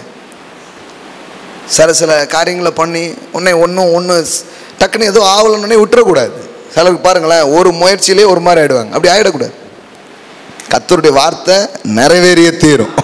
ஆமென். அது ஒருபோதும் பொய்க்காதது நிஜமாக மாறும். எல்லாம் சொல்லுங்க, நான் ஐஸ்வர்யவானாகும்படி அவர் தரித்திரரானார். இயேசுவின் தழும்புகள் உங்களை குணமாக்குகிறது. இயேசு சபிக்கப்பட்டது நீங்கள் ஆசீர்வதிக்கப்பட, இயேசு மரித்தது உங்களுக்கு ஜீவனை கொடுக்க, இயேசு தாழ்த்தப்பட்டது நீங்கள் உயர்த்தப்பட, அதுபோல இயேசு தரித்திரராய் மாறினது உங்களை செல்வந்தர்களாக மாற்ற. ஆமென். இங்க கொண்டு வந்து உங்க விசுவாசத்தை நீங்க இணைக்கணும். விசுவாசம் என்னன்னா, தேவன் உங்களுக்காக செய்த செயலின் மீது நீங்கள் கொள்ளும் நம்பிக்கை தான் விசுவாசமா இருக்கிறது. Faith means believing the acts of God. தேவன் உங்களுக்காக ஒரு செயலை. அப்போ என்னை ஐஸ்வர்யவானாக்க கடவுள் தனது ஒரே மகனாகிய இயேசுவை அனுப்பியிருப்பார் என்றால், நான் இந்த தரித்திரத்தில் வாழ மாட்டேன், இந்த இல்லாமையில் வாழ மாட்டேன், இந்த கடன் பிரச்சனையினால் வாழ மாட்டேன். இதிலிருந்து ஒரு விடுதலையை, வெற்றியை அவர் எனக்கு கொடுக்கிறார். மேலே வானத்திலும் கீழே பூமியிலும் மனிதர்கள் ரட்சிக்கப்படும்படிக்கு இயேசு என்கிற நாமமே அல்லாமல் வேறே ஒரு நாமமும் கட்டளையிடப்படவில்லை. என்னைக்கு ஜீசஸ் இஸ் லார்ட், இயேசுவே எனது ஆண்டவர், எனது ரட்சகர், எனக்காக மரித்தவர்ங்கிறத நீங்க உங்க உள்ளத்துல புடிச்சீங்களோ, நம்புனீங்களோ, அப்பமே தரித்திரம் உடையுது. ஆமென். செழிப்புக்கான வழி என்ன பண்ண ஆரம்பிக்குது? திறக்க ஆரம்பிக்குது. இன்னைக்கு பார்த்தா காசு வராத ஒரு நாளே இல்லை. காசு வராத மணி நேரங்களே இல்லைங்கிற மாதிரி இப்ப ஆக்கிக்கிட்டு இருக்கிறாரு. ஆமென். எல்லாம் சொல்லுங்க, என்னிடத்துல செழிப்பு வரும். எல்லாம் சொல்லுங்க, ஐஸ்வர்யம் வரும். ஆமென். எல்லாம் சொல்லுங்க, இயேசுவின் பிரசன்னம் என் கூட இருக்கிறபடியினால் நான் போகிற இடங்களில் எல்லாம் ஐஸ்வர்யங்களும் செழிப்புகளும் என்னை நோக்கி வரும், என்னை தேடி வரும். ஆமென். ஹல்லேலூயா. அப்ப பாருங்க, உங்களை ஐஸ்வர்யவான்கள் ஆக்கும்படி இதை பவுல் கொரிந்து சபைக்கு என்ன பண்ணார்? பிரசங்கம் பண்ணார். சில பாஸ்டர்ஸ் இருப்பாங்க, சில ஊழியக்காரங்க இருப்பாங்க. சபை கட்ட காசே இல்லையா, ஊழியத்துக்கு காசே இல்லையா, என்னதான் பண்றதுன்னே தெரியலையா, நானும் வாரம் என்னெல்லாமோ சொல்லி பார்க்குறேன்யா அப்படிங்கிறாங்க. பவுல் அப்போஸ்தலன் பாருங்க, சிலுவையில் என்ன நடந்தது என்பதை தனது சபைக்கு பிரசங்கித்தார். பிரசங்கம் பண்ண ஜனங்களுக்குள்ள இருந்த தரித்திரம் நீங்கி ஜனங்கள் செழிக்க ஆரம்பித்தார்கள். ஆமென். இப்போ அதுதான் இங்க நடந்திருக்குது. இந்த 2 கொரிந்தியர் 8வது அதிகாரம், இந்த கொரிந்து சபை செழிப்புள்ள சபையாய் மாறினது. எல்லாம் சொல்லுங்க, செழிப்பின் சபையாய் மாறினது. ஏன்? பவுல் கிறிஸ்துவின் கிருபையை அவர் அங்கு அறிவித்தார். அதைத்தான் நான் உங்களுக்கு போன வாரத்துக்கு முந்தின வாரம் எடுக்கும்போது உங்களுக்கு சொன்னேன். அவர்கள் செழிப்புள்ளவர்களாக மாறிவிட்டார்கள். மக்கதோனியா சபை மக்களை போல் அல்லாமல் இந்த கொரிந்து சபை எப்படி இருக்குது? செழிப்பின் சபையாக மாறிவிட்டது. இதை தான் உங்களுக்கு நான் எடுத்து காமிச்சேன், நீங்க பார்த்தீங்க. இப்போ பாருங்க, அப்போ பவுல் பிரசங்கித்த அந்த கிருபையின் செய்தி தரித்திரத்தில் இருந்த மக்களை எப்படி ஆக்கிடுச்சு? செழிப்பாக மாறிடுச்சு. எல்லாம் சொல்லுங்க, நீங்க கேட்கிற பிரசங்கம் தான் உங்களை செழிப்பாக்கவோ தரித்திரனாக்கவோ முடியும். சும்மா கிடையாது. பாருங்க, பக்கத்தில் ஏதோ ஒன்று இருக்கு, நான் போய் உன்னத்தை கேட்குறேன், அப்படி கிடையாது. என்ன கேட்குறேங்கிறது ரொம்ப முக்கியம். சில சொல்றாங்க, ஐயா எல்லா இடத்துலையும் இந்த கருப்பு பைபிள் தானே வச்சிருக்காங்க அப்படிங்காங்க. உள்ள இருந்து என்ன பேசணுங்கிறது ரொம்ப முக்கியம். இதே பைபிள் வச்சுக்கிட்டு வேற மாதிரி கூட ஒன்று பேசலாம். தரித்திரமாக்கும், இல்லாமையாக்கும், இதோ உலகம் அழிய போதாக்கும், நீ வேலைக்கு போய் என்னத்தை கண்ட, இதையே பேசுவாங்க. பாருங்க, உங்களுக்கு ஏற்கனவே உங்களுக்கு சோர்வா இருக்கும், ஏன்டான் இருக்கும். இது இப்படி பேசணும்னு சர்ச்சிலே போய் வந்துடலான்னு தான் தோணும். ரொம்ப முக்கியம். நீங்க கேட்கிற பிரசங்கம் ரொம்ப முக்கியம். நான் நல்ல அதனால தான் பாருங்கள், எல்லா இடத்துலையும் போய் உட்காந்து காதை விட்டுறக்கூடாது, மண்டையை விட்டுறக்கூடாது பாருங்கள். நீ உட்கார்ற நேரம் உங்கள் வாழ்க்கையை முடிவு பண்ணுற ஒரு நேரமாக இருக்குது பாருங்களேன். அப்போ தொடர்ந்து இப்படிப்பட்ட செழிப்பின் செய்திகளை, செழிக்க வைக்கிற கிருபையை உங்கள் காதுகளில் நீங்கள் கேட்க கேட்க கேட்க கேட்க எப்படி கொரிந்து சபையினர் செழிப்புள்ளவர்களாக மாறினார்களோ அதுபோல நீங்களும் மாறுவது நிச்சயமா இருக்கிறது. ஆமென். இவங்க மாறினாங்க. இப்ப மாறினதுனால தான் இப்ப இவங்களுக்கு இந்த கடிதத்தை எழுதுறாரு. எதுக்கு எழுதுறாரு? இப்ப பாருங்க, 8ஆம் அதிகாரம் 9வது வசனத்திலிருந்து மறுபடியும் வாசிக்கிறேன். நம்முடைய கர்த்தராகிய இயேசு கிறிஸ்துவின் கிருபையை அறிந்திருக்கிறீர்கள். அப்ப கிருபையை இவங்களுக்கு ஏற்கனவே பிரசங்கம் பண்ணியாச்சு. அதனாலதான் சொல்றாரு, நீங்கள் அறிந்திருக்கிறீர்களே, அவர் ஐஸ்வர்யம் உள்ளவராய் இருந்தும் நீங்கள் அவருடைய தரித்திரத்தினால் ஐஸ்வர்யவான்கள் ஆகும்படிக்கு உங்கள் நிமித்தம் தரித்திரர் ஆனாரே. இதை குறித்து என் யோசனையை உங்களுக்கு அறிவிக்கிறேன். இதை செய்கிறதற்கு மாத்திரமல்ல, செய்ய வேண்டும் என்று உற்சாகப்படுத்துகிறதற்கு ஒரு வருஷமாய் ஆரம்பம் பண்ணின உங்களுக்கு இது தகுதியாய் இருக்கும். ஆகையால் இதை இப்பொழுது செய்து நிறைவேற்றுங்கள். கொடுக்க வேண்டும் என்கிற விருப்பம் உண்டாயிருந்தது போல உங்களுக்கு உள்ளவைகளில் எடுத்து அவைகளை நிறைவேற்றுதலும் உண்டாவதாக. என்ன பேசுறாரு? சில பேருக்கு தேவை இருக்குது, சில பேருக்கு உதவ வேண்டியது இருக்கிறது. இப்பொழுது கொரிந்து சபையே உதவி செய்யுங்கள் என்று இந்த கடிதத்தை எழுதுகிறார். அதாவது எங்கேயோ சில நீடு இருக்கு, எங்கேயோ மக்களுக்கு கொஞ்சம் தேவைகள் இருக்கு. அந்த தேவையில் உள்ள மக்களுக்கு உதவி செய்யும்படி யாருக்கு கடிதம் எழுதுகிறார்? இந்த கொரிந்து சபைக்கு எழுதுகிறார். அப்போ கொரிந்து சபை கிருபையை கேட்டு விசுவாசித்து இப்போ கொரிந்து சபை கொடுக்கும் சபை ஆயிட்டு. ஆமென். எல்லாம் சொல்லுங்க, கொரிந்து சபை கொடுக்கும் சபை. ஆமென். அப்போ நீங்க கிருபையை கேட்பீங்கன்னா, கிருபையை நீங்க விசுவாசிப்பீங்கன்னா நீங்களும் கொடுக்கிற நபராக தான் இருப்பீங்க. ஆமென். வெறுமனையே பெற்றுக்கொள்கிறவர்களாய் அல்ல, நீங்களே வாரி வழங்குகிறவர்களாய் நீங்கள் இருப்பீர்கள். கடவுள் அவ்வளவு கிருபைகளை உங்களுக்கு அருளுகிறவராக இருக்கிறார். அப்போ அதில் தான் அப்படி சொல்லும் போது தான் சொல்றாரு, இப்போ நிறைவேற்றுதலும் உங்ககிட்ட என்ன பண்ணிடுச்சு, வந்துடுச்சு அப்படின்னு சொல்லிட்டு ஏகப்பட்ட காரியத்தை இங்கே எழுதுறாரு. சில காரியத்தை நான் உங்களுக்கு சொல்லிட்டேன் ஏற்கனவே. 15வது வசனம் பாருங்க. சமநிலை பிரமாணத்தின்படியே அவர்களுடைய செல்வம் உங்கள் வறுமைக்கு உதவும்படி இக்காலத்திலே உங்களுடைய செல்வம் அவர்களுடைய வறுமைக்கு உதவுவதாக. எல்லாம் சொல்லுங்க, உங்களுடைய செல்வம் அவர்களுடைய வறுமைக்கு உதவுவதாக. எப்பவுமே பாருங்களேன், செல்வம் வந்து உதவும். ஆமென். உங்களுடைய செல்வம். அப்ப இப்போ இவங்க யாரா இருக்காங்க? செல்வவான்களா மாறிட்டாங்க. ஒரு நாள் உங்களை பத்தி தான் சொல்ல, இப்படிதான் எழுத போறாங்க. உங்களுடைய செல்வம் அவர்களுடைய வறுமைக்கு உதவுவதாக. ஆமென். கேட்க கேட்க நடந்துருங்க. வேர்ல தண்ணி பாஞ்சா செழிப்பு தானே. காதுல இன்னைக்கு இது போய்கிட்டே இருக்குன்னா இருதயம் என்கிற வேரை இந்த வார்த்தை தொட தொட செழிப்பு பிறந்தே தீரும், வெற்றி பிறந்தே தீரும், நம்பிக்கையும் வாழ்வும் அங்கு உதயமாகியே தீரும். பாருங்க, அதுல எந்த மாற்றமும் கிடையாது, நடந்துகிட்டே இருக்கும். பாருங்க, உங்கள் செல்வம் அவர்களுக்கு உதவுவதாக அப்படிங்கிறார். அவர்கள் வறுமைக்கு உதவுவதாக. அன்றியும் உங்களுக்காக இப்படிப்பட்ட ஜாக்கிரதை உண்டாயிருக்கும்படி தீத்துவின் இருதயத்தில் அருளின தேவனுக்கு ஸ்தோத்திரம் அப்படிங்கிறார். எல்லாம் சொல்லுங்க, செல்வம். ஆமென். அடுத்தது 20வது வசனம் பாருங்க. எங்கள் ஊழியத்தினால் சேர்க்கப்படும் இந்த மிகுதியான தர்ம பணத்தை குறித்து. எல்லாம் சொல்லுங்க, மிகுதியான பணம். ஆமென். கலெக்ஷன் வேற லெவல்ல வருது. எல்லாம் சொல்லுங்க, மிகுதியான பணம். 3 வார்த்தை யூஸ் பண்ணியிருக்கிறாருன்னு உங்களுக்கு நான் சொன்னேன். எல்லாம் சொல்லுங்க, ஐஸ்வர்யம், செல்வம், மிகுதியான பணம். ஏன் இந்த 3 வார்த்தை யூஸ் பண்ணியிருக்கிறார் தெரியுமா? நம்ம ஆட்கள்ல கொஞ்சம் பேர் இருக்காங்க, ப்ரோ அது ஆவிக்குரிய அப்படிம்பாங்க.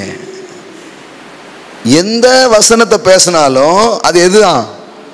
அது ஐஸ்வர்யத்தை சொல்லல, அது எதை சொல்லுது? அது ஆவிக்குரிய அப்படிம்பாங்க. அவங்களுக்கு தான் அந்த 3 வசனத்தையும் 3 வார்த்தையும் போட்டிருக்கிறார்.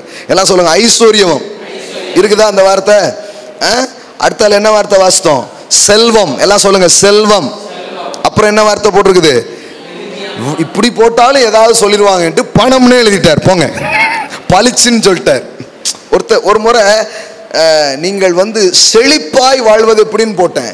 அப்போ யாருமே ஒன்றும் பெருசாக சொல்லலை. அடுத்தால ஒரு வாரம் டைட்டில் போடும்போது பணக்காரர் ஆவது அப்படின்னு போட்டேன். கொஞ்சம் பேர் ஒரு மாதிரி ஆயிட்டாங்க, பிரதர் என்ன பணக்காரன் ஆகிறத பற்றி சபையில் பேசுகிறீங்களா அப்படின்ட்டாங்க.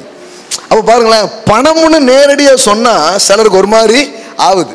அதனால தான் பாருங்கள், ஐஸ்வர்யவான் அப்புறம் செல்வவான் இவ்வளவுலாம் சொன்ன பவுல் இப்போ நேரடியாகவே பேசிட்டாரு. என்ன பேசுகிறாரு? மிகுதியான பணம். எல்லாம் சொல்லுங்க, மிகுதியான பணம். பாருங்க, ஆண்டவருக்கு ஸ்தோத்திரம்.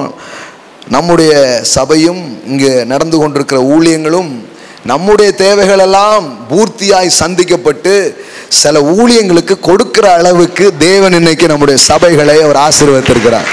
ஆமென். இந்த சபை தேவையில் இல்லை, பற்றாக்குறையில் இல்லை. இந்த சபை நிரம்பி வழிகிற இடத்திலே தேவன் இந்த சபையை வைத்திருக்கிறார். ஆமென். அல்லேலூயா. புதிய கனவுகள் இருக்கிறது. 10 கோடிக்கு கனவு இருக்கு, 10,000 கோடிக்கு கூட இருக்கு. ஆனால் நம்புகிறோம், என் தேவன் தமது மகிமையின் ஐஸ்வரியத்தின்படி எங்கள் குறைவுகளை எல்லாம் இயேசு கிறிஸ்துவுக்குள் மகிமையிலே அதை நிறைவாக்குகிறவராக இருக்கிறார். ஆமென். அப்படிதான் இருக்கணும் சபை. ஊழியக்காரன் அப்படிதான் இருக்கணும். எனக்கு யாராவது 500 ரூபா தருவாங்களா, 100 ரூபா தருவாங்க, நீங்களே எடுத்து கொடுக்குற மாதிரி இருக்கணும். ஆமென். ஆமாம்.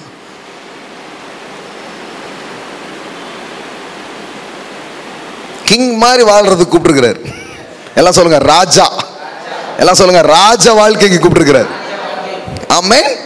ஆமா, தரித்திரத்தை நம்பினா வேற மாதிரி ஆயிடும், செழிப்பை நம்பினீங்கன்னா வாழ்க்கை வேற மாதிரி ஆகும். பாருங்களேன், எல்லாம் சொல்லுங்க மிகுதியான பணம். கொஞ்சம் பணம் நல்லதா, மிகுதியான பணம் நல்லதா? கொஞ்சம் பணம் இருந்தா ஒரு சில நன்மைகளை செய்ய முடியும். இப்போ பாருங்களேன், நமக்கு வந்திருக்கிற பணத்தை வச்சு ஓரளவுக்கு செய்ய முடியுது. இப்போ 100 பிள்ளைங்களுக்கு டியூஷன் சொல்லித்தரோம் ஃப்ரீயா, 10 டீச்சர்ஸுக்கு சம்பளம் கொடுத்து. இன்னும் பணம் கூடுச்சுன்னா ஃப்ரீயா ஸ்கூலே கட்டுவோம். ஆமென். கண்டிப்பா கட்டுவோம். அப்போ மிகுதியான பணத்துல ஒன்றும் தப்பு இல்லை. பாருங்களேன், நல்ல நோக்கங்களும் அதை சரியா கையாளுகிற ஞானமும் உங்களிடத்தில் இருந்தா கண்டிப்பா உங்ககிட்ட மிகுதியான பணம் இருக்கிறது அவசியமா இருக்கிறது. எல்லாம் சொல்லுங்க மிகுதியான பணம். ஆமென். பவுல் அப்படிதான் எழுதுறார். கொரிந்து சபையிலிருந்து அவங்களுக்கு வந்த காரியம் எப்படி இருக்குது? பணம், சாதாரணமான பணம் வரல, மிகுதியான பணம் அங்கே என்ன பண்ணுச்சு? வந்துச்சு. அதுக்குன்னு ஆட்கள்லாம் போட்டு பெரிய ஏற்பாட்டை அவர் அங்கே செய்கிறார். அப்போ கொரிந்து சபை செழிப்பின் சபையாக, கொடுக்கிற சபையாய் மாறினதுக்கு காரணம் பவுல் அப்போஸ்தலன் அவர்களுக்கு ஒரு பிரசங்கத்தை பண்ணினார். எந்த பிரசங்கத்தை பண்ணினார்? கர்த்தராக இயேசு கிறிஸ்துவின் கிருபையை நீங்கள் அறிந்திருக்கிறீர்களே. அது என்ன கிருபை? கிருபையினால என்ன? What is mean by grace? Grace means the act of God. எல்லாம் சொல்லுங்க, தேவனுடைய செயல்தான் கிருபையா இருக்கிறது. இயேசு கிறிஸ்துவின் கிருபையை நீங்கள் அறிந்திருக்கிறீர்களே. கிருபையை நீங்கள் அறிந்து கொள்றேன்னு அர்த்தம் ஏதோ இந்த வாழ்க்கையை என் சுய பலத்தில், என் சக்தியில் நான் வாழ வந்திருக்கிறேன் அப்படி நினைக்கிறது இல்லை. எனக்கு பலன் இருக்குது, பலன் இல்லைங்க. எனக்கு உதவுகிற ஒரு தேவன் இருக்கிறார், என்னை ஆசீர்வதிக்கிற ஒரு தேவன் இருக்கிறார், என்னை உயர்த்துகிற ஒரு தேவன் இருக்கிறார். அவருடைய செயல் என்னை செல்வந்தனாக மாற்றும். ஆமென். எல்லாம் சொல்லுங்க, the act of God, the grace of God. ஆமென். எல்லாம் சொல்லுங்க, தேவ கிருபை என்னை செல்வந்தனாக மாற்றி. அப்போ நீங்க அதுதான், இதுதான் அடிப்படை. இதை சொல்றதுக்கு தான் இவ்வளவு பின்னணி நான் உங்களுக்கு சொன்னேன். பாருங்க, கிருபையினால நீங்க செழிப்பீங்க. அப்படின்னா என்ன? தேவ செயலினால நீங்க செய்வீங்க, செழிப்பீங்க. எந்த செயல் உங்களுக்காக நடந்திருக்கிறது? தேவன் தன் குமாரனே உங்களுக்காக அனுப்பிவிட்டார். கடவுள் ஒரு நடவடிக்கை எடுக்கிறாரு. வாழ்க்கை எங்க மாறுது தெரியுமா? உங்களை உயர்த்த, உங்களை ஆசீர்வதிக்க தேவனே ஒரு நடவடிக்கையில் இறங்குறார். The acts of God, தேவ செயல் உங்களை செல்வந்தர்களாக மாற்றுகிறது. அப்படிதான் வேதாகமம் முழுவதும் சொல்லப்பட்டிருக்கிறது. இப்ப தாவீது சொல்றான், நீ எப்படி பெரிய ஆள் ஆனன்னு கேட்டா அவன் சொல்றான், உம்முடைய காருண்யம் என்னை பெரியவனாக்கிற்று அப்படிங்கிறான். எல்லாம் சொல்லுங்க, உம்முடைய காருண்யம் என்னை பெரியவனாக்கிற்று. எல்லாம் சொல்லுங்க, தேவனுடைய காருண்யம், தேவனுடைய கிருபை, தேவனுடைய தயவு என்னை செல்வந்தனாக மாற்றுகிறது. ஆமென்.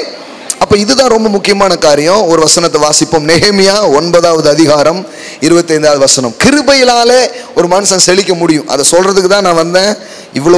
இவ்வளவு பின்னணியும் சொல்ல வேண்டியது இருக்கிறது.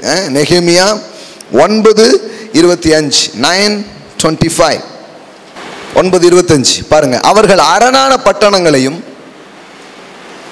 செழுமையான பூமியையும், எல்லாம் சொல்லுங்க, அரணான பட்டணங்களையும், செழுமையான பூமியையும் கட்டிக்கொண்டு சகலவித உடைமைகள் நிறைந்த வீடுகளையும், எல்லாம் சொல்லுங்க, சகலவித உடைமைகள் நிறைந்த வீடுகளையும், வெட்டப்பட்ட துறவுகளையும், ஏராளமான திராட்சை தோட்டங்களையும், ஒளிவ தோப்புகளையும், கனி கொடுக்கும் விருட்சங்களையும் சுதந்தரித்து கொண்டு புசித்து திருப்தியாகி கொழுத்து, கொழுத்துனா அந்த அளவுக்கு புரிதல உங்களுக்கு, பயங்கரம் ஆயிட்டாங்க. கொழுமைங்கிறது ஒரு பிளஸ்ஸிங்ஸுங்க. அவன் கொழு கொழுன்னு இருக்காங்க அப்படிங்கிற அந்த மாதிரி ஆயிட்டாங்க. கொழுத்து உம்முடைய பெரிய தயவினால் செல்வமாய் வாழ்ந்தார்கள். ஆமென். எல்லாம் சொல்லுங்க, உம்முடைய பெரிய தயவினால் செல்வமாய் வாழ்ந்தார்கள். வசனத்தெல்லாம் நோட் பண்ணி வச்சுக்கோங்க. இந்த வசனம் என்ன சொல்லுது? இப்படி ஒரு வாழ்க்கையை அவங்க வாழ்ந்ததுக்கு எது காரணம்?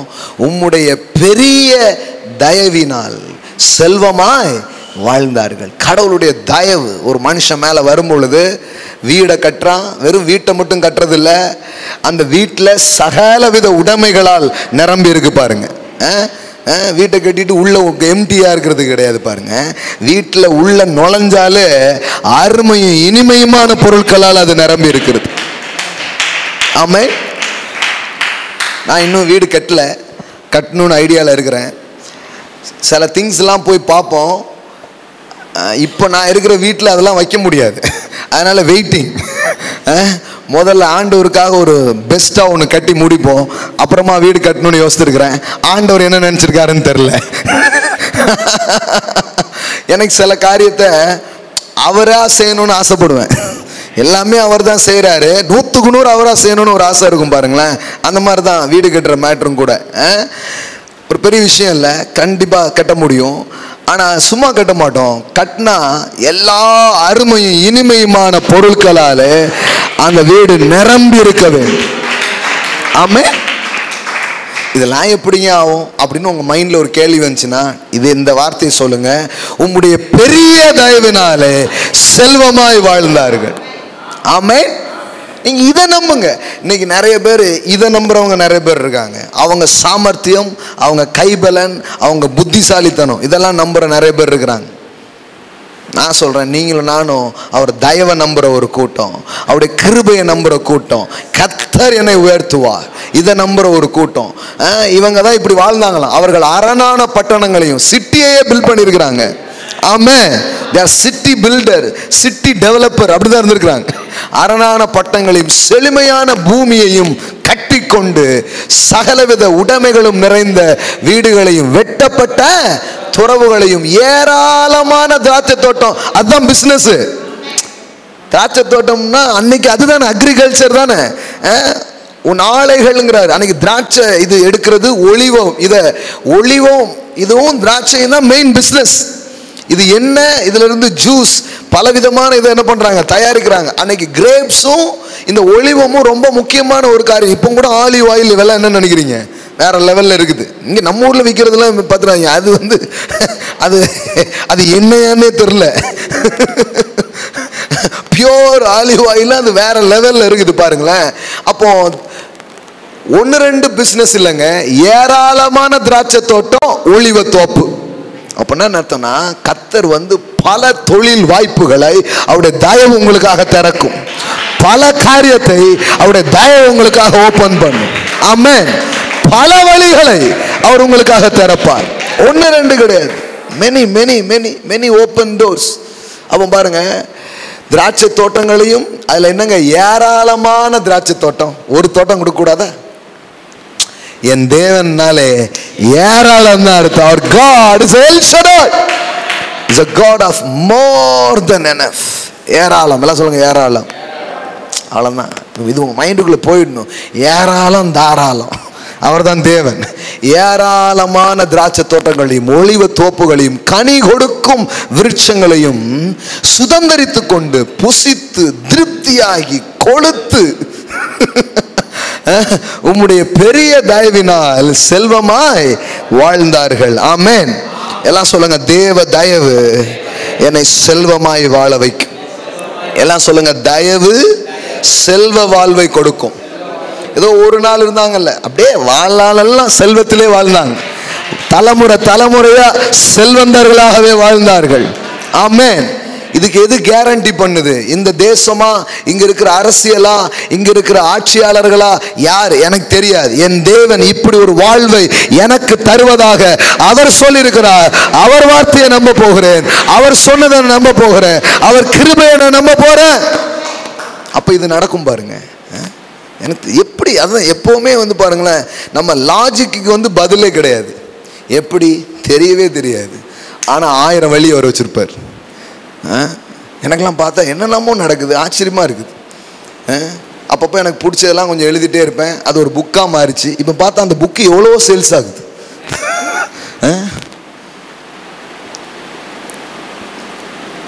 பேசிட்டே இருக்கிறேன். இது ரெக்கார்ட் பண்ணி இந்த பென்ட்ரைவ் பார்த்தீங்கன்னா இந்த இயரில் பார்த்தீங்கன்னா லட்சங்களை தாண்டி இருக்குது சேல்ஸ், பென்ட்ரைவ் மட்டும்.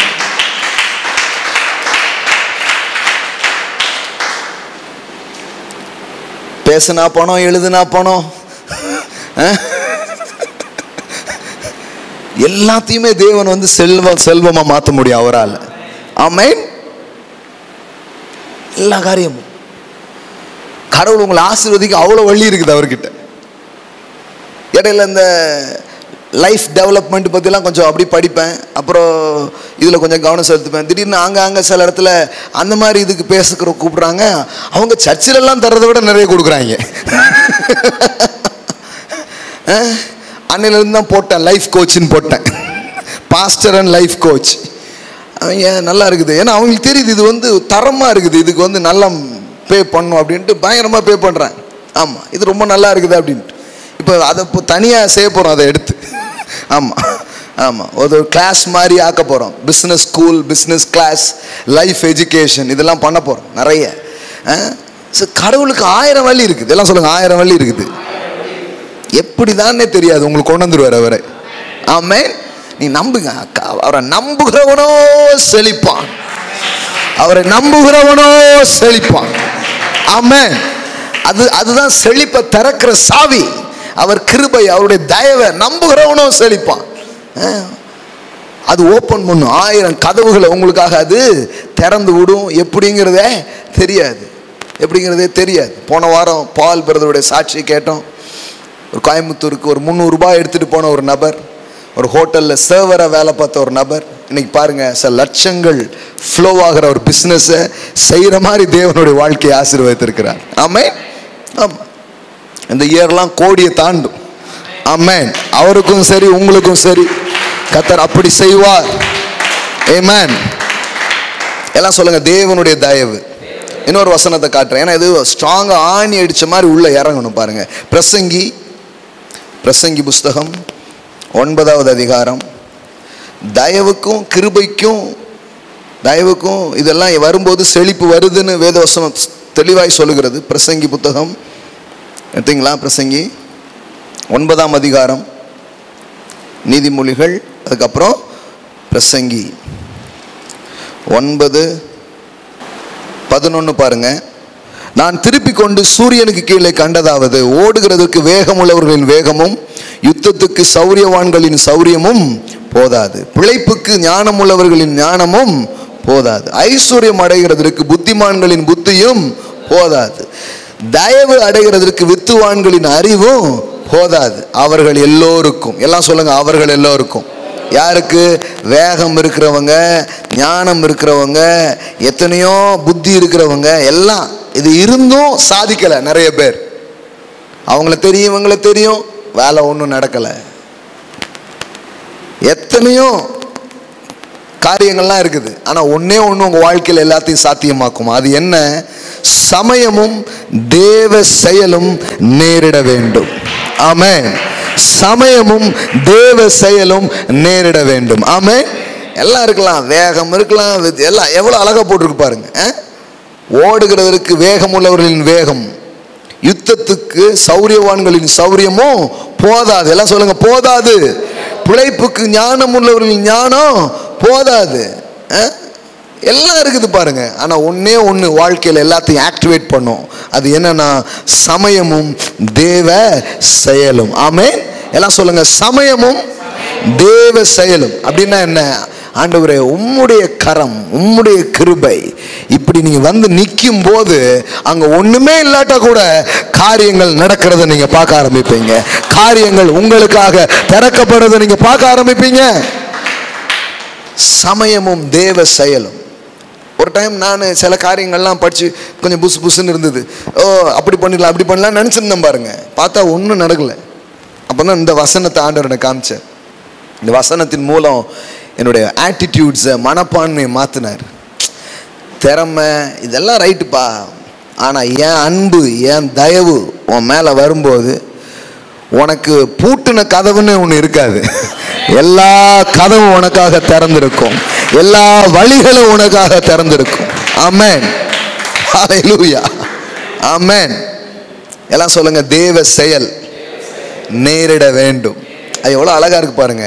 நம்ம எல்லாருமே சொல்லுவோம் அதெல்லாம் டைமுங்க மம்ல, அதை தான் சொல்றாரு. அந்த டைமை ஏன் நான் தான் கொண்டு வர்றேன். கரெக்டாக தான் சொல்றாங்க. ஆனால் அது எப்படின்னு தான் தெரிய மாட்டேங்குது. அவன் நேரம் வந்துட்டு அவர் சொல்றாரு, அது என்னால வருது. காலங்களையும் சமயங்களையும் மாற்றுகிறவர், ராஜாக்களை தள்ளி ராஜாக்களை ஏற்படுத்துகிறவர். சமயமும் தேவ செயலும் நேரிட வேண்டும். ஆமென். ஸோ தேவனுடைய ஃபேவர் உங்க மேல வரும்பொழுது you will be in the right time in the right place. சரியான நேரத்தில் உங்களை சரியான இடத்துல அவர் நிற்க வைப்பார். ஆமென். அது யாருக்கும் தெரியாது. பிஸ்னஸ் லா போய் படித்து வர்றவங்க எல்லாரும் சொல்கிறாங்க, ஒரு பெஸ்ட் பிஸ்னஸ் எந்த இடத்துல நடந்திருக்குது அப்படின்னா சரியான நேரத்தில் சரியான இடத்துல ஒருவன் சரியானதை செய்கிறான், அதுதான் வெற்றிக்கு காரணங்கிறாங்க. ஆனால் அந்த மூணும் ஒன்றா வர்றதே இல்லை. இதை தேவன் தான் அப்படியே ஆர்டர் பண்ணி கரெக்டாக கொண்டு போகிறார். Right time in the right place. சரியான நேரத்தில் சரியான இடத்துல சரியா ஒன்று உங்களை செய்ய வைப்பாரு. உங்க வாழ்க்கையில வெற்றி மேல் வெற்றி உங்களுக்கு வர ஆரம்பிக்கும். ஆமென். ரொம்ப தேவையான நேரத்தில் நீங்க இந்த திருநெல்வேலியில் இந்த சபையை ஆரம்பிச்சீங்கன்னு எத்தனையோ பேர் என்ன சொல்லியிருக்காங்க. கரெக்ட் டைம் அது தெரியாது, நமக்கு தெரியாது. அவர் சரியான நேரத்தில் உன்னை செய்ய வைப்பார். சில காரியத்தை நடப்பிக்க முடியாது செய்ய வைப்பார். அதெல்லாம் அவருடைய தயவால தான் முடியும் பாருங்க. அப்போ அவருடைய தயவை நம்புங்க. உங்களுக்கு புத்தி இருக்கலாம், திறமை இருக்கலாம், எல்லாம் இருக்கலாம். சில பாருங்களா அதை மட்டும் நம்பி போய் குட்டிக்காரன் அடிச்சு கடந்தவங்க எவ்வளோ பேர் அப்படியே தான் இருக்கிறாங்க. ஆண்டவரே, இந்த திறமெல்லாம் உம்மால வந்துச்சு ஆண்டவரே, இந்த ஆற்றல் எல்லாம் உம்மால வந்துச்சு ஆண்டவரே, இந்த ஞானத்துக்கு பின்னாடி நீர் இருக்கிறீர் ஆண்டவரே. நீரே காரியத்தை வாய்க்க பண்ணுகிற தேவன். ஆமென். எல்லாம் சொல்லுங்க, நீரே காரியத்தை வாய்க்க பண்ணுகிற தேவன். ஆமென். அதே பிரசங்கில இன்னொரு வசனம் காமித்து நான் முடிக்க விரும்புகிறேன். 5ஆம் அதிகாரம் 2 வசனம் கூட பார்க்கலாம். 5:19 பாருங்க. பிரசங்கி 5:19. தேவன் ஐஸ்வர்யத்தையும் சம்பத்தையும் எவனுக்கு கொடுத்திருக்கிறாரோ பாருங்க. கடவுள் தான் என்ன கொடுக்கிறாரா? ஐஸ்வர்யத்தையும் சம்பத்தையும் எவனுக்கு கொடுத்திருக்கிறாரோ அவன் அதிலே புசிக்கவும் தன் பங்கை பெறவும் தன் பிரயாசத்திலே மகிழ்ச்சியா இருக்கவும் அவனுக்கு அதிகாரம் அளிப்பது தேவனுடைய அனுக்கிரகம். எல்லாம் சொல்லுங்க, அனுக்கிரகம். ஆமென். எல்லாம் சொல்லுங்க, அவருடைய அனுக்கிரகம். அப்படின்னா என்ன? செல்வவானா மாத்துறது மட்டும் இல்ல, அந்த செல்வத்தை அனுபவிக்க வைப்பதற்கே ஒரு அனுக்கிரகம் தேவைப்படுகிறது. அது அவரால் மட்டும்தான் உண்டாகுது பாரு. ஆமென். சிலர் எதையோ பிடிச்சி எப்படியோ கொஞ்சம் காசெல்லாம் வந்துடுது, ஆனா ஒரு நாள் அதை அனுபவிக்கிறதே இல்லை. இங்க வேதவசனம் சொல்லுது பாருங்க, அவனுக்கு அதுல எப்படி அழகா இருக்கு பாருங்க அந்த வசனம். இதெல்லாம் விடாதீங்க, போயிட்டு நைட்டு மற்ற நேரங்கள்லாம் இதை எழுதி வச்சு, இந்த பகுதியை எழுதி வச்சு அப்படியே தியானிங்க, இல்லைன்னா அந்த சிடியை போட்டு மறுபடியும் கேளுங்க. அங்க பாருங்க, தன் பிரயாசத்தில் மகிழ்ச்சியா இருக்கவும். அதுக்கு முந்தின வசனம் போடு பாருங்க, அவன் அதிலே புசிக்கவும். எல்லாம் சொல்லுங்க, அதிலே புசிக்கவும். அது இருக்கிறதுல சாப்பிடுறது. சிலது கண்ணால பார்த்துட்டு இருக்கான், எவன்லாமோ தின்னுட்டு இருப்பான். டாக்டர் இவரை திங்க கூடாதுன்னு இருப்பாரு. ஒன்னும் முடியல அப்படின்னு உட்காந்துருப்பாரு. எல்லாம் சொல்லுங்க, புசிக்கவும் தன் பங்கை பெறவும் தன் பிரயாசத்தில் மகிழ்ச்சியாய். அதுல ஒரு சந்தோஷம் இருக்கு பாருங்களேன். வெறும் பணம் மட்டும் கடவுள் கொடுக்கறது இல்ல, அதை சந்தோஷமா அதை அனுபவிக்கிறதுக்கு ஒரு கிருபையை கொடுப்பார் பாருங்க. ஆமே. ஆமா, தேவன் தர்ற ஐஸ்வர்யம் வேதனையே இருக்காது. அதுல சந்தோஷம் இருக்கும், அனுபவித்தல் இருக்கும், மகிழ்ச்சி இருக்கும். அதுதான் பாருங்க, மகிழ்ச்சியோட நீங்கள் செல்வந்தர்களாக மாற முடியும். சில பேர் இது ரெண்டும் ஒன்னாக முடியாதுங்கிறாங்க. ஆமா, அண்ணாமலையா இருக்கும்போது பால்காரனா இருந்தாலும் சந்தோஷமா இருக்க முடியும், பெரிய ஆளாயிட்டா சந்தோஷமா இருக்க முடியாத மாதிரி காட்டுவாங்க. மூவிலே தான் காட்டுறாங்க. ஆமா, கட்டந்தரையில் படுத்தேன் தூக்கம் வந்தது, பஞ்சமத்தில் படுத்தேன் தூக்கம் வரல. ஆனா கடவுள் தந்தா அப்படி கிடையாது, நீங்க மகிழ்ச்சியா இருப்பீங்க. ஆமென். தன் பிரயாசத்தில் மகிழ்ச்சியா இருக்கவும் அவனுக்கு அதிகாரம் அளிப்பது தேவனுடைய அனுக்கிரகம். எல்லாம் சொல்லுங்க, அனுக்கிரகம். என்ன நிறைய வார்த்தைகள் பாருங்க. கிருபைக்கு எவ்வளவு வார்த்தை. தயவு, அனுக்கிரகம். அனுக்கிரகம், கடவுளுடைய அனுக்கிரகம் உங்களுக்கு உண்டாகுது, தயவு உங்களுக்கு உண்டாகுது. அதன் வாயிலாக நீங்கள் செல்வத்தை பெறுகிறது மட்டுமல்ல, செல்வத்திலே நீங்கள் புசிக்கவும் மகிழ்ச்சியா இருக்கவும் அனுபவிக்கவும் ஒரு சக்தியை, ஆற்றலை அவர் உங்களுக்கு கொடுக்கிறார். அதே இதுல இன்னொரு வசனம் இருக்கு, அதை காமிச்சு முடிக்கலாம். 2ஆம் அதிகாரம் 26வது வசனம் பாருங்க. பிரசங்கி 2:26. ஏன் இவன் பணத்தை பத்தி இவ்வளவு எழுதுறான்னா, அவன் வாழ்ந்த காலத்துல அவனை மாதிரி பணக்காரன் யாருமே கிடையாது. புரியுதா உங்களுக்கு? த கிரேட் கிங் சாலமோன், அவர் தான் பெரிய பணக்காரன். கடவுள் ஞானத்தை கொடுக்கும்போது எதையும் கொடுத்தாரு, செல்வத்தையும் கொடுத்தார். பெரிய பணக்காரன். அவன் எழுதுறான் பாருங்க வாழ்க்கையின் காரியங்களை. 26. தேவன் தமது பார்வைக்கு நல்லவனா இருக்கிறவனுக்கு ஞானத்தையும் அறிவையும் இன்பத்தையும் அளிக்கிறார். பாவம் செய்கிறவனுக்கோ தமது பார்வைக்கு நல்லவனா இருக்கிறவன் வசமாய் வைத்துவிட்டு போகும் பொருட்டு சேர்த்து குவித்து வைக்கும் தொல்லையை அவர் நியமித்திருக்கிறார்.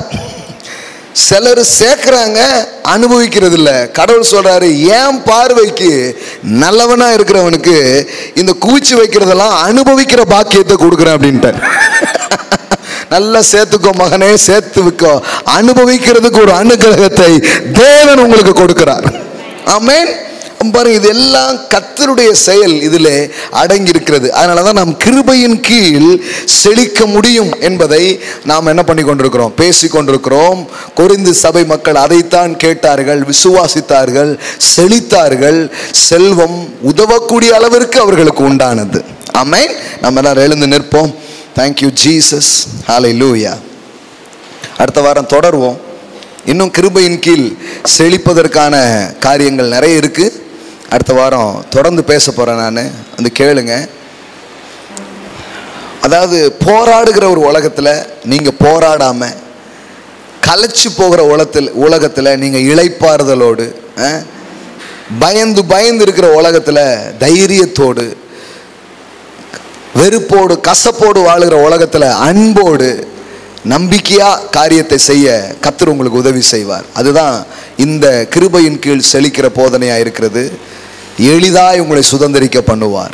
கடவுளுடைய கரம் உங்க கூட இருக்கும். கர்த்தருடைய கரம் உங்க கூட இருந்து நீங்க செழிப்பதற்கு அவருடைய கரம் உங்களுக்கு உதவி செய்ய ஆரம்பிக்கும். ஹல்லேலூயா. கர்த்தரை நோக்கி நாம் பார்க்கலாம். ஹல்லேலூயா. அன்பின் தகப்பனே, இந்த நேரத்திற்காக உமக்கு நன்றி, இந்த வேலைக்காக உமக்கு நன்றி. இதை இந்த இடத்தில் வந்து பார்த்து கொண்டிருக்கிற பிள்ளைகள், இதை ஆன்லைன்ல பார்க்கிறவங்க, அதிசயம் டிவியின் வழியாய் பார்க்கிற பிள்ளைகள் ஒவ்வொருக்கு நன்றி. எங்கள் கடவுள் எப்படிப்பட்டவர், எங்கள் தேவன் எப்படிப்பட்டவர், அவருடைய கிருபைகள் எப்படிப்பட்டது, அவர் எப்படி, அவருடைய கரம் எப்படி ஒரு மனுஷனுக்கு உதவுகிறது. ஆண்டவரே, உம்முடைய தயவினால் செல்வவான்களாய் வாழ்ந்தார் என்று எழுதியிருக்கிறது. செல்வவானா மாத்திர கடவுள் நீர் கர்த்தாவே. சாமானிய மனுஷனை கூட உயர்த்தக்கூடிய தேவன் நீர் கர்த்தாவே. தரித்திரத்தை உடைச்சு இந்த உலகத்துல நாங்க செழிப்பா வாழ எங்களுக்கு உதவுகிறது. அதனால இது வரைக்கும் கண்ணை எங்கெல்லாமோ நாங்க வச்சிருந்தா இன்னைக்கு உங்க மேல வைக்கிறோம். கர்த்தரை நம்புகிறவனோ செழிப்பான். கர்த்தராகிய இயேசு கிறிஸ்துவின் மூலம் கல்வாரி சிலுவையில் தனது தரித்திரம் நீக்கப்பட்டிருக்கிறது என்று விசுவாசிக்கிறவனே செழிப்பின் மனிதனாய் மாறுகிறான். அவன் வெறும் பணத்தில் மட்டும் செழிக்கிறவனாய் அல்ல, அவனுடைய உள்ளம் செழிப்பாய் மாறுகிறது. அவன் வாழ்வு சரீரம் செழிப்பாய் மாறுகிறது. அவன் அந்த செழிப்பை அனுபவிக்கிறவனாக, அந்த செழிப்பிலே மகிழ்கிறவனாக, அந்த செழிப்பை அநேகருக்கு பகிர்ந்து கொடுக்கிறவனாக, இப்படி அவனது செல்வம் பல பரிமாணங்களை அது எடுக்கும்படியாய் செய்கிறது. அவன் செல்வம் சிலருக்கு உதவுகிற செல்வமாய் மாறுகிறது. இப்படி உண்மையான செல்வந்தர்களை நீரே உருவாக்குகிற தேவன் கர்த்தாவே, அநேகருக்கு உதவுகிறவர்களாய் பிள்ளைகளை எழுப்புவதற்காய் ஸ்தோத்திரம். இந்த நாள் நீங்க வந்திருக்கிற பிள்ளைகளுக்காக நான் ஜெபிக்கிறேன். இதை பார்க்கிற ஒவ்வொரு பிள்ளைகளுக்காக நான் ஜெபிக்கிறேன். ஆண்டவரே, இந்த நாள்ல பேசப்பட்ட அந்த வார்த்தைகள் இப்படி ஆவியிலே, இப்படி இருதயங்களிலே கலக்கட்டும் ராஜா. ஹல்லேலூயா. நாங்க வாழ்ற சமூகம், நாங்க வாழ்ற தேசம், எங்களை சுற்றில் இருக்கிற மனிதர்கள் எத்தனையோ கருத்துக்களை எங்க உள்ளத்துல போட்டிருக்கலாம். ஆனா இன்னைக்கு அதையெல்லாம் நாங்க பிடுங்கி தூர போடுற ஆண்டவரே. ஹல்லேலூயா. உம்மை நம்புகிறவர்கள் செழிக்கிறார்கள். உம்முடைய கிருபை ஒரு மனிதனை செழிக்க வைக்கிறது. உம்முடைய காருண்யம் ஒருவனை பெரியவனாய் மாற்றுகிறது. Oh, thank you Father, thank you Father, thank you Father, thank you Father. ஆண்டவரே, இந்த பட்டணத்திலே ஆண்டவரே நாங்கள் சாதாரணமாய் வந்தோம். உம்முடைய கிருபை எங்களை உயர்த்தி இருக்கிறது. இன்றைக்கும் எங்களை அது உயர்த்தி கொண்டிருக்கிறது. ஆண்டவரே, அந்த கிருபைகளை இந்த நாளிலே இந்த பிள்ளைகள் மேல் நான் பேசுகிறேன் கர்த்தாவே. செழிப்பதற்கான ஒரு கிருபையை, செழிப்பதற்கான ஒரு தயவை, இயேசுவின் மூலம் வெளிப்பட்ட அந்த தயவை இப்போதே நான் பேசுகிறேன் கர்த்தாவே. இந்த நாளிலிருந்து ஒரு புது தயவு, ஒரு புது கிருபைகள் உங்களை சூழ்ந்து கொள்ளட்டும் ராஜா. ஹல்லேலூயா, ஹல்லேலூயா. வறுமை இன்றோடு ஒளியட்டும் இயேசுவின் நாமத்தினாலே. கடன் பாரங்களிலே சிக்கொண்டிருப்பார்கள் என்றால் ஒரு விடுதலை உண்டாகட்டும். Thank you Lord. பிள்ளைகள் செழிப்பதற்கான புதிய வழிகளும் வாசல்களும் திறக்கப்படுவதாக. ஏராளமான திராட்சை தோட்டங்களையும் ஒளிவ தோப்புகளையும் அவர்கள் சுதந்தரித்துக் கொண்டு என்று எழுதியிருக்கிறது. நிறைய தொழில் வாய்ப்புகள் அவருடைய கை வசப்படும்படிக்கா நான் ஜெபிக்கிறேன். அவர்கள் வசமாய் திரும்பும்படிக்கா நான் ஜெபிக்கிறேன். ஹல்லேலூயா, ஹல்லேலூயா, ஹல்லேலூயா. ஐஸ்வர்யத்தை ஒரு மனிதன் பெறுவது கர்த்தரின் அனுகிரகம் என்று எழுதியிருக்கு. அவருடைய பார்வைக்கு யார் நல்லவனா இருக்கிறானோ அவனுக்கு அவர் கொடுக்கிறார் என்று எழுதியிருக்கு. நீரே கொடுக்கிற தேவன், கொட்டுகிற தேவன் என்பது இந்த பிள்ளைகள் மூலமாய் விளங்கட்டும் ராஜா. Thank you Lord, thank you Lord, thank you Lord, thank you Lord, thank you Jesus. இந்த நாள்ல இருந்து இதுவரை பார்க்காத செழிப்புக்கான ஒரு அபிஷேகம், செழிப்புக்கான ஒரு தயவு. Oh, right time in the right place. சமயமும் தேவ செயலும் நேரிடும்படிக்கா நான் ஜெபிக்கிறேன். எந்த இடத்துல இருக்கணும், எதை செய்யணும், எங்க போகணும், ஒரு வழி நடத்துதல் உண்டாகட்டும் நான் சொல்லி ஜெபிக்கிறேன். Thank you Lord, thank you Lord. சமயமும் தேவ செயலும் நேரிடுவதாக என நான் சொல்லுகிறேன் கர்த்தாவே. Thank you அப்பா, thank you அப்பா, thank you அப்பா. இங்க இருக்கிற பிள்ளைகள் செல்வந்தர்களாய், சீமான்களாய், ஐஸ்வர்யவான்களாய் இருக்கும்படிக்காய் ஆசீர்வதிக்கிறேன் கர்த்தாவே. Thank you Lord, thank you Lord, thank you Lord. Oh, thank you Father. ஒரு கிருபை இன்றைக்கு வெளிப்படுகிறதற்காய் நன்றி. ஒரு பலன் உண்டாகிறதற்காய் நன்றி. Thank you Jesus. ஒருவேளை இன்றைக்கு அதற்கான காரியங்களும் வாய்ப்புகளும் இல்லாமல் இருக்கலாம். ஆனால் கோடான வழிகளை நீர் வைத்து இருக்கிறீரப்பா. நீர் பாதைகளை திறப்பீரப்பா. அவாந்தர வெளியிலே ஆறுகளை உண்டாக்குகிறவர், வனாந்தரத்திலே வழிகளை ஏற்படுத்துகிறவர். ஓ ஸ்தோத்திரம், ஸ்தோத்திரம், ஸ்தோத்திரம். உம்முடைய செயல்களை நாங்கள் நம்புகிறோம். ஓ, நாங்க என்ன செஞ்சிட முடியும்? ஐயோ, நான் படிச்ச படிப்புக்கும் நான் இருக்கிறதுக்கும் நான் என்ன பண்ணிட முடியும் நீங்க நினைப்பீங்கன்னா உங்க நினைப்பை நீங்க மாத்துங்க. செழிப்பு அதை அடிப்படையாய் கொண்டதல்ல. கர்த்தர் உங்களுக்காக என்ன செய்ய முடியும், அதுதான் செழிப்புக்கான சாவியா இருக்கிறது. Believe his work, believe his grace. Hallelujah, hallelujah, hallelujah. கர்த்தாவே, நீர் உதவுவதற்காய் ஸ்தோத்திரம். Thank you Lord. ஒருவேளை செல்வத்தை பெற்றவர்கள் அந்த செல்வத்தை அனுபவிக்கட்டும், மகிழ்ச்சியா இருக்கட்டும், தங்கள் பங்கை அடையட்டும் என்று சொல்லி அதுக்கு ஒரு அனுகிரகம் இருக்கு, அதுக்கு ஒரு கிருபை இருக்கு, அது அவர்களுக்கு உண்டாகட்டும் என்று சொல்லி ஜெபிக்கிறேன் இயேசுவின் புண்ணிய நாமத்தினால் பிதாவே. ஆமென், ஆமென், ஆமென், ஆமென், ஆமென், ஆமென், ஆமென். Praise God. Hallelujah. Amen. கர்த்தர் நல்லவர். Amen. ஆமா, ஒருவேளை இன்னைக்கு 2 வீலர்ல வந்திருக்கலாம், இல்ல பஸ்ல வந்திருக்கலாம். கர்த்தர் உங்களுக்கென்று ஒரு வாகனத்தை தருவார், உங்களுக்கென்று சில காரியத்தை அவர் ஏற்படுத்துவார். அதுல வருவீங்க. ஆமென். ஆமா, வீடுகளை கட்டுவீர்கள், ஆமென். ஏராளமான தொழில்களை சுதந்திரித்துக் கொள்வீர்கள். கர்த்தரை மாத்திரம், அவருடைய கிருபையை மாத்திரம் அண்டிக் கொண்டே இருங்க, சார்ந்து கொண்டே இருங்க. இந்த வருஷம், இந்த மாதம் 11 மாசம் எத்தனையோ காரியங்கள் பார்க்காம ஒருவேளை இருந்திருக்கலாம். இந்த மாதத்துல அதை ஒரு பார்க்கிற மாதமா கர்த்தர் உங்களுக்கு மாற்றி கொடுப்பார். ஆமென்.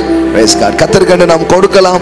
நம் கைகளை எடுத்துக்கொண்டு பாருங்க, கர்த்தருக்கு ஒரு தேவை இருக்கிறதுனால கொடுக்கறது இல்ல, கர்த்தர் உங்களுக்கு கொடுத்தார், அதனால அவருக்கு நன்றியோடு நாம் கொடுக்கிறோம். நாம் கொடுக்கும் போது என்ன சொல்றோம்? இதை நான் உண்டு பண்ணிரல, நீங்க எனக்கு கொடுத்தீங்கன்னு சொல்றோம். அதனாலதான் நம்முடைய வருமானத்துல 10ல் 1 நம்ம என்ன பண்றோம்? கர்த்தருக்கு கொடுக்கிறோம். மிகுந்த அன்பு, மிகுந்த விசுவாசம் அதிகரிக்கும் போது அளவே இல்லாம என்ன பண்ண ஆரம்பிக்கிறோம்? கொடுக்க ஆரம்பிக்கிறோம். அதெல்லாம் ஒரு அடையாளம் தானே தவிர கடவுள் நம்ம ஒன்றும் கட்டாயப்படுத்துகிற ஒரு கடவுள் அல்ல. பாருங்க, அன்பினாலே நாம் அதை கொடுக்கிறோம். கைகளை எடுத்துக்கொண்டு அறிக்கை செய்து கொடுக்கலாம். ஆன்லைன்ல பாக்குற பிள்ளைங்க, ஆன்லைன்ல நீங்க கொடுக்கலாம். கூகுள் பே ஆர் அக்கௌண்ட்ல நீங்க என்ன பண்ணலாம்? விதைக்கலாம். ஒருவேளை ஸ்வைப்பிங் கார்டு, எனக்கு கார்டு மூலமா கொடுக்க விரும்புனீங்கன்னா பின்னாடி மெஷின் இருக்கும், நீங்க கார்டு மூலமா என்ன பண்ணலாம்? விதைக்கலாம். ஆமென். கைகளை எடுத்துக்கோங்க. எல்லாம் சொல்லுங்க, என் சாமர்த்தியமும் என் கைபலனும் ஐஸ்வர்யத்தை எனக்கு உண்டாக்குகிறது இல்லை, எனது ஐஸ்வர்யம் உம்மாலே வருகிறது. நீரே என்னை செல்வந்தராக்குகிற தேவன், ஐஸ்வர்யவனாக்குகிற தேவன். ஆகையால் உமது கரத்தில் வாங்கி உமது கரத்தில் கொடுக்கிறேன், இயேசுவின் நாமத்தினால். ஆமென். ஹல்லேலூயா. ஆமென்.